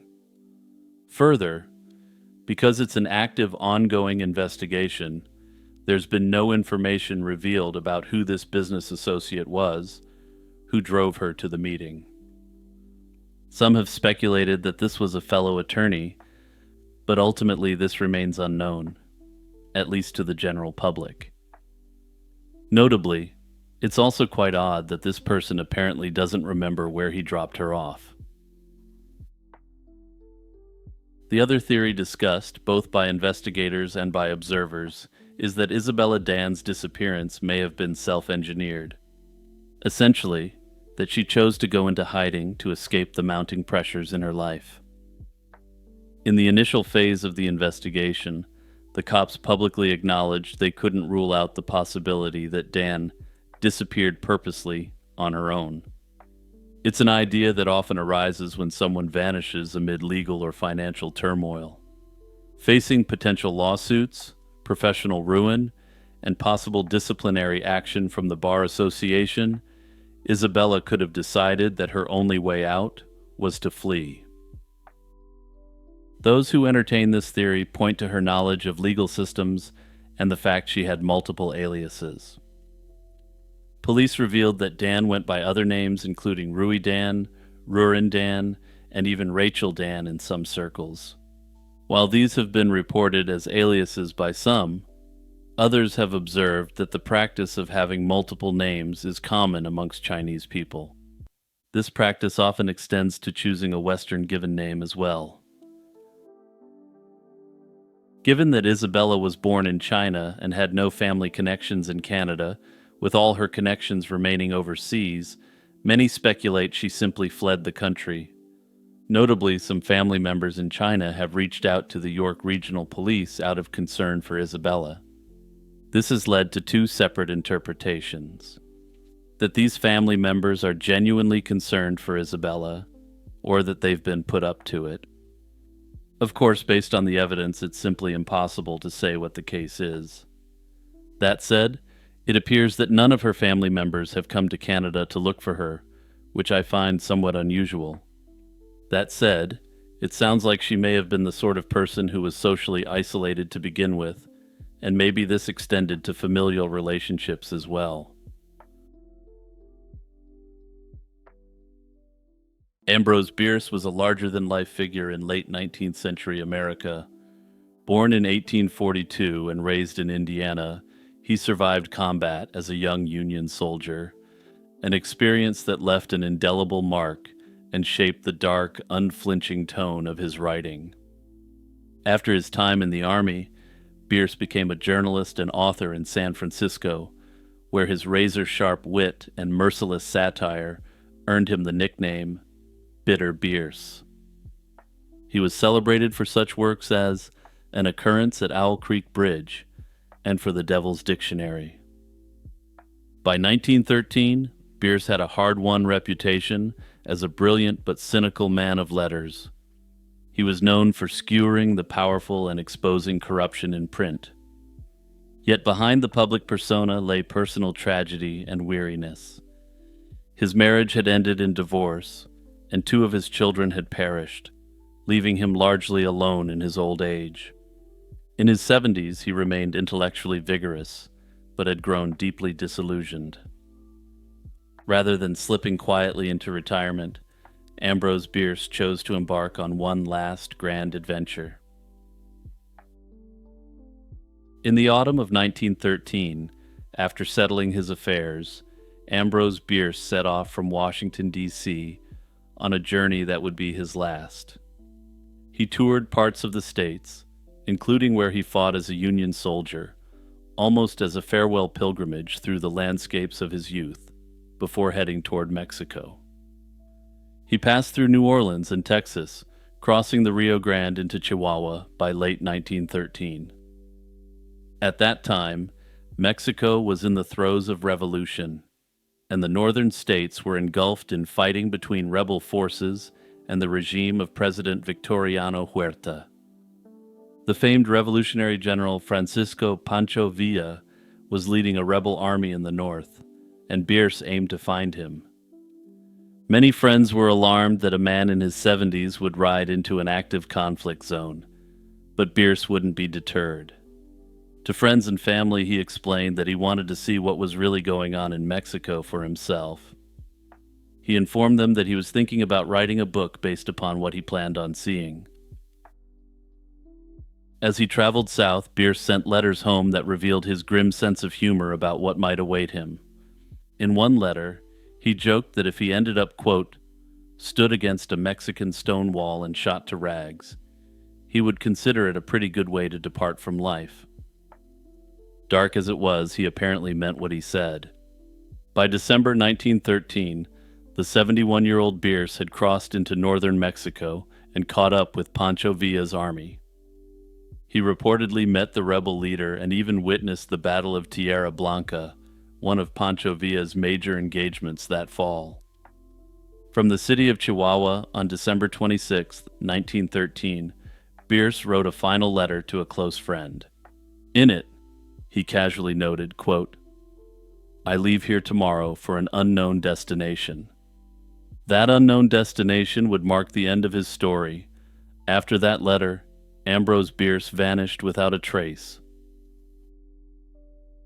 By early 1914, when no more letters or news came from Bierce, speculation about his fate began to spread in the press and among the public.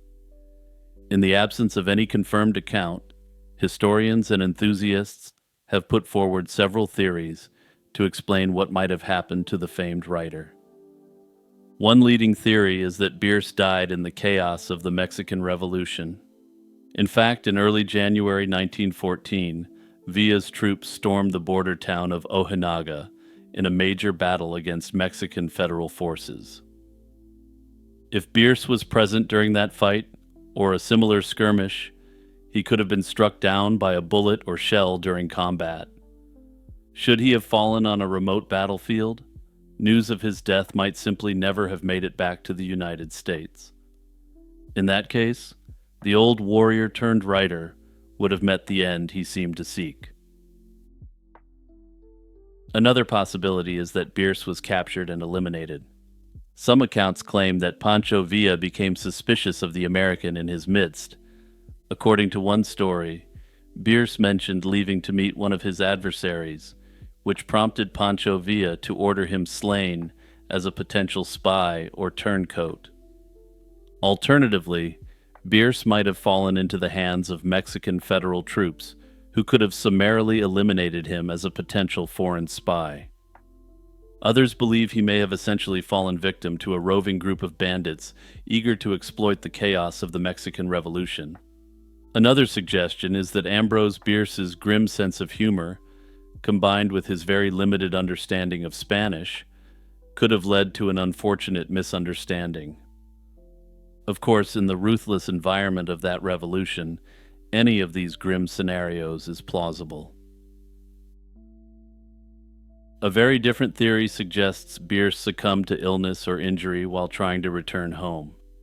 Decades later, locals in the Texas border town of Marfa told of an old American who perished from pneumonia in early 1914 after crossing north from Mexico.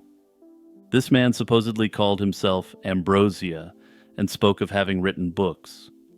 According to one of the people who met him, he had even mentioned one with the word devil in the title. According to this account, he succumbed to pneumonia and was buried anonymously on Texan soil. If this story is true, it remains possible that his remains may one day be discovered in a pauper's grave in Marfa. Of course, the mystery of Ambrose Bierce's fate has also inspired some more unlikely legends. Some claim that he deliberately staged his own disappearance, in essence to write a real-life mysterious final chapter for himself. Under this theory, he may have lived out the remainder of his life in Mexico, or he may have made his way further to the west, with some speculating that he settled in Arizona. Despite countless investigations and wild tales, more than a century has passed without any definitive proof of Ambrose Bierce's ultimate fate. Hey everyone, it's Jimmy here, just reminding you to hit that like button, subscribe, and also turn on all notifications. Amelia Earhart was more than a pioneering aviator. She was an American icon. Born in Kansas in 1897 with an adventurous spirit, she took to the skies in her 20s and quickly broke barriers in the male-dominated field of aviation. In 1932, Earhart became the first woman to fly solo across the Atlantic Ocean, a feat that made headlines worldwide. She went on to set numerous records, including a solo flight from Hawaii to California, and her charisma and courage made her an international celebrity. Using her fame to champion women's opportunities in aviation, Earhart became a symbol of bravery and new possibilities for a generation of young women. By 1937, Earhart had set her sights on her most ambitious journey yet, a flight around the world at the equator. She and navigator Fred Noonan planned to circumnavigate the globe in a twin-engine Lockheed Electra, making stops to refuel along the way. After nearly completing the arduous trek from Miami through South America, Africa, India, and Southeast Asia, they reached Lae in New Guinea.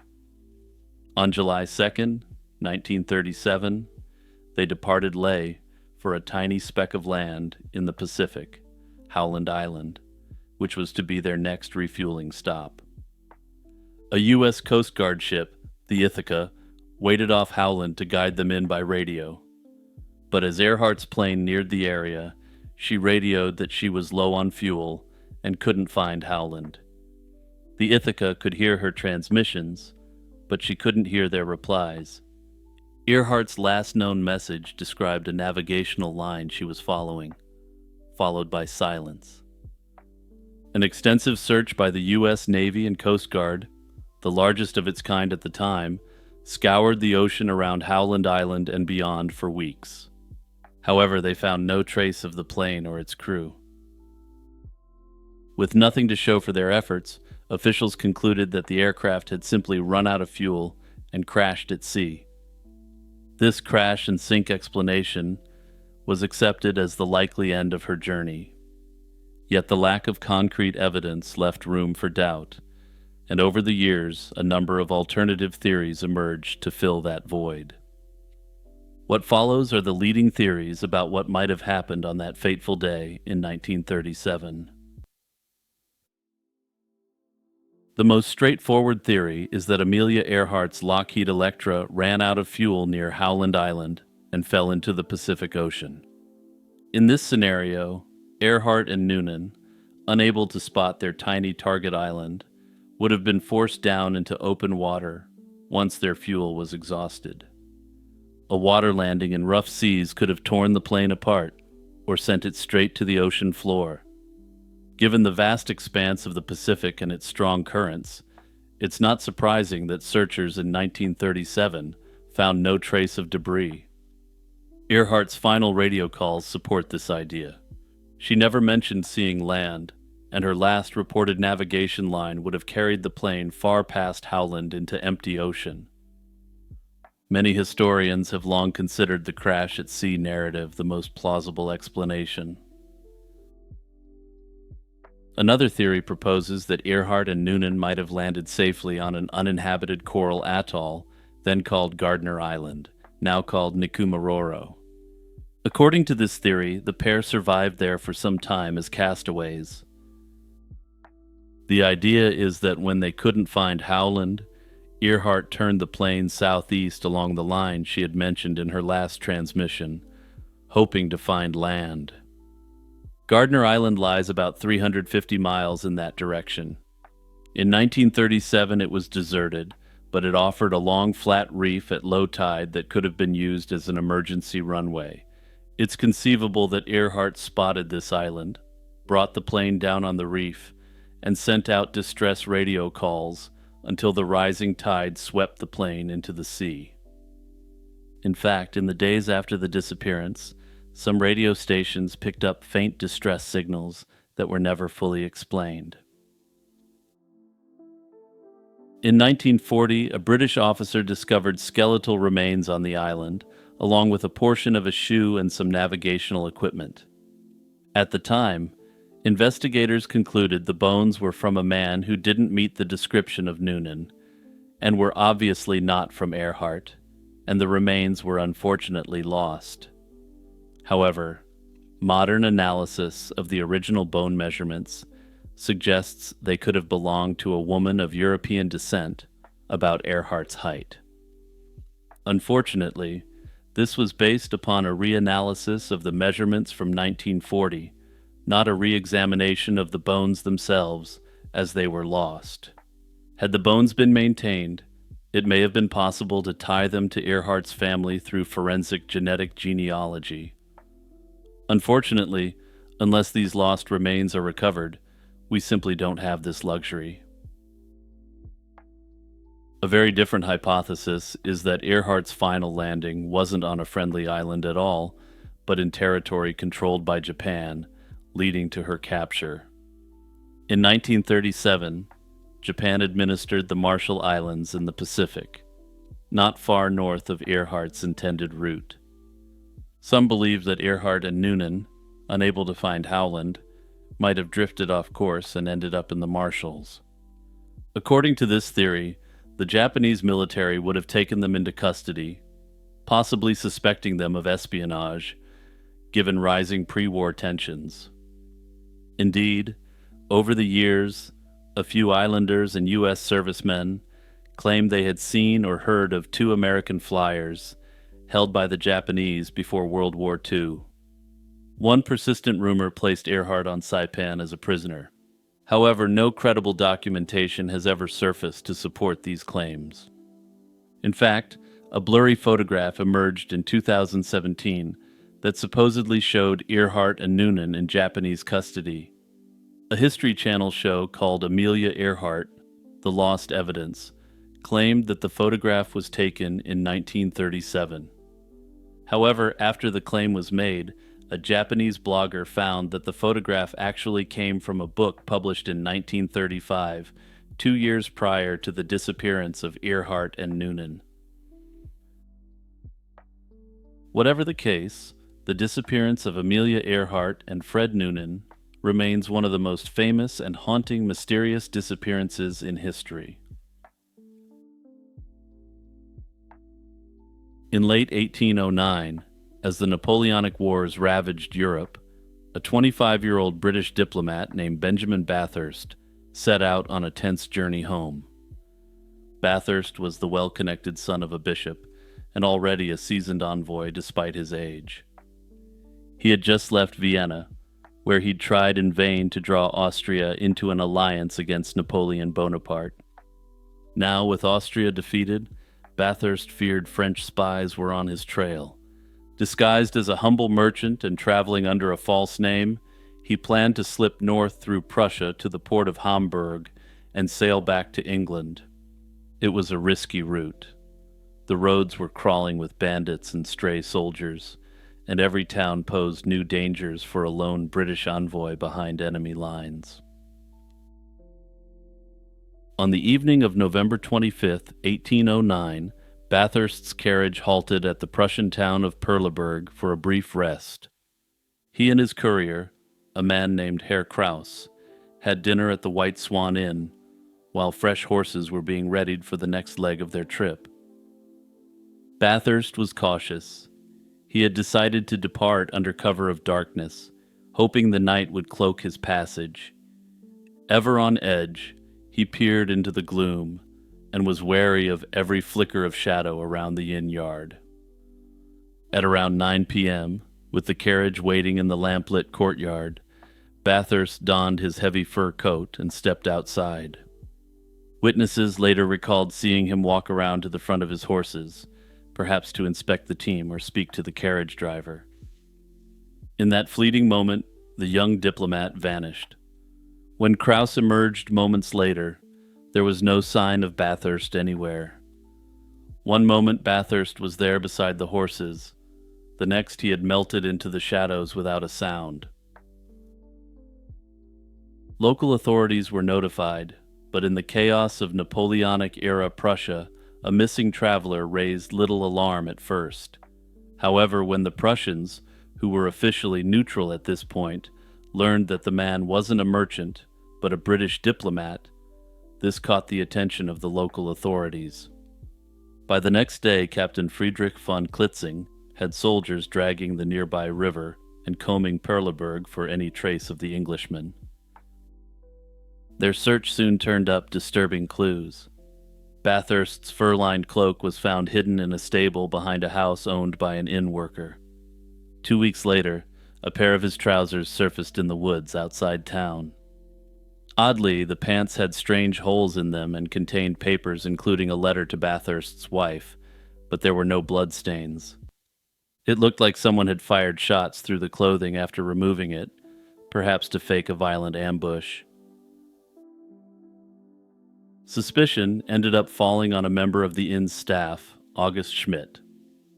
He was caught with the missing coat and promptly arrested, but no body or weapon was found, and he was eventually released without charges. And I just have to mention it here, but this expensive coat was found in an outhouse owned by the Schmidt family. So yeah, sometimes the comedy just writes itself, doesn't it? Desperate for answers, Bathurst's wife, Phillida, traveled to Prussia and even secured an audience with Napoleon Bonaparte to ask if he knew of her husband's fate. Napoleon solemnly denied any French involvement, and indeed no hard evidence ever tied French agents to the disappearance. The Prussian king and British government posted hefty rewards for information, yet every lead turned cold. As the winter of 1809 wore on, Benjamin Bathurst had effectively vanished without a trace, leaving behind only unanswered questions. In the absence of a definitive answer, numerous theories emerged to explain his disappearance. The simplest and most mundane explanation is that Bathurst was robbed and slain by opportunists. He was traveling with conspicuous wealth, a fine coat, jewelry, money, through an area that had been impoverished by war. It's easy to imagine him stepping away from the inn's lights and being ambushed in the darkness by thieves. The suspicious conduct of the inn's employees and the fact that the wealth seems to have been distributed amongst them supports this idea. The fact that he wasn't openly traveling as a diplomat also lends some additional credibility to the theory. I imagine the inn staff would have seen a wealthy merchant as much easier pickings than an influential and well-connected British diplomat on official business on the continent. But guys, I'm going to dox myself a bit here. I'm not a Prussian waiter at an inn circa the Napoleonic era, so this is just speculation on my part. I know some of you are probably shocked right now, but yeah, I just got to speak my truth. Years later, in 1852, workers demolishing a nearby building discovered a human skeleton buried under a threshold, the skull split by a heavy blow. Many believed that Bathurst had finally been found, though at the time there was no way to prove this was him, and the evidence wasn't preserved. At the time, public opinion favored a more conspiratorial view, that Bathurst was the victim of an attack by French agents. As a British envoy working against Napoleon, he could have been targeted. British newspapers loudly accused Napoleon's spies of abducting Bathurst, suggesting he'd been seized and quietly eliminated on official orders. The French government angrily refuted these charges, instead insinuating that Bathurst had gone insane. The French government further accused the British diplomatic service of routinely employing people who are in poor mental health. They even released an official statement saying that the British diplomatic service is well known worldwide for employing madmen, which I suppose passed for 19th century French banter. Despite extensive diplomatic inquiries, no proof ever emerged that France captured or in any other way interfered with Bathurst. As I mentioned earlier, Napoleon personally guaranteed to Bathurst's wife that Bathurst hadn't been harmed by French agents. Given the context at the time, this didn't satisfy many in Britain.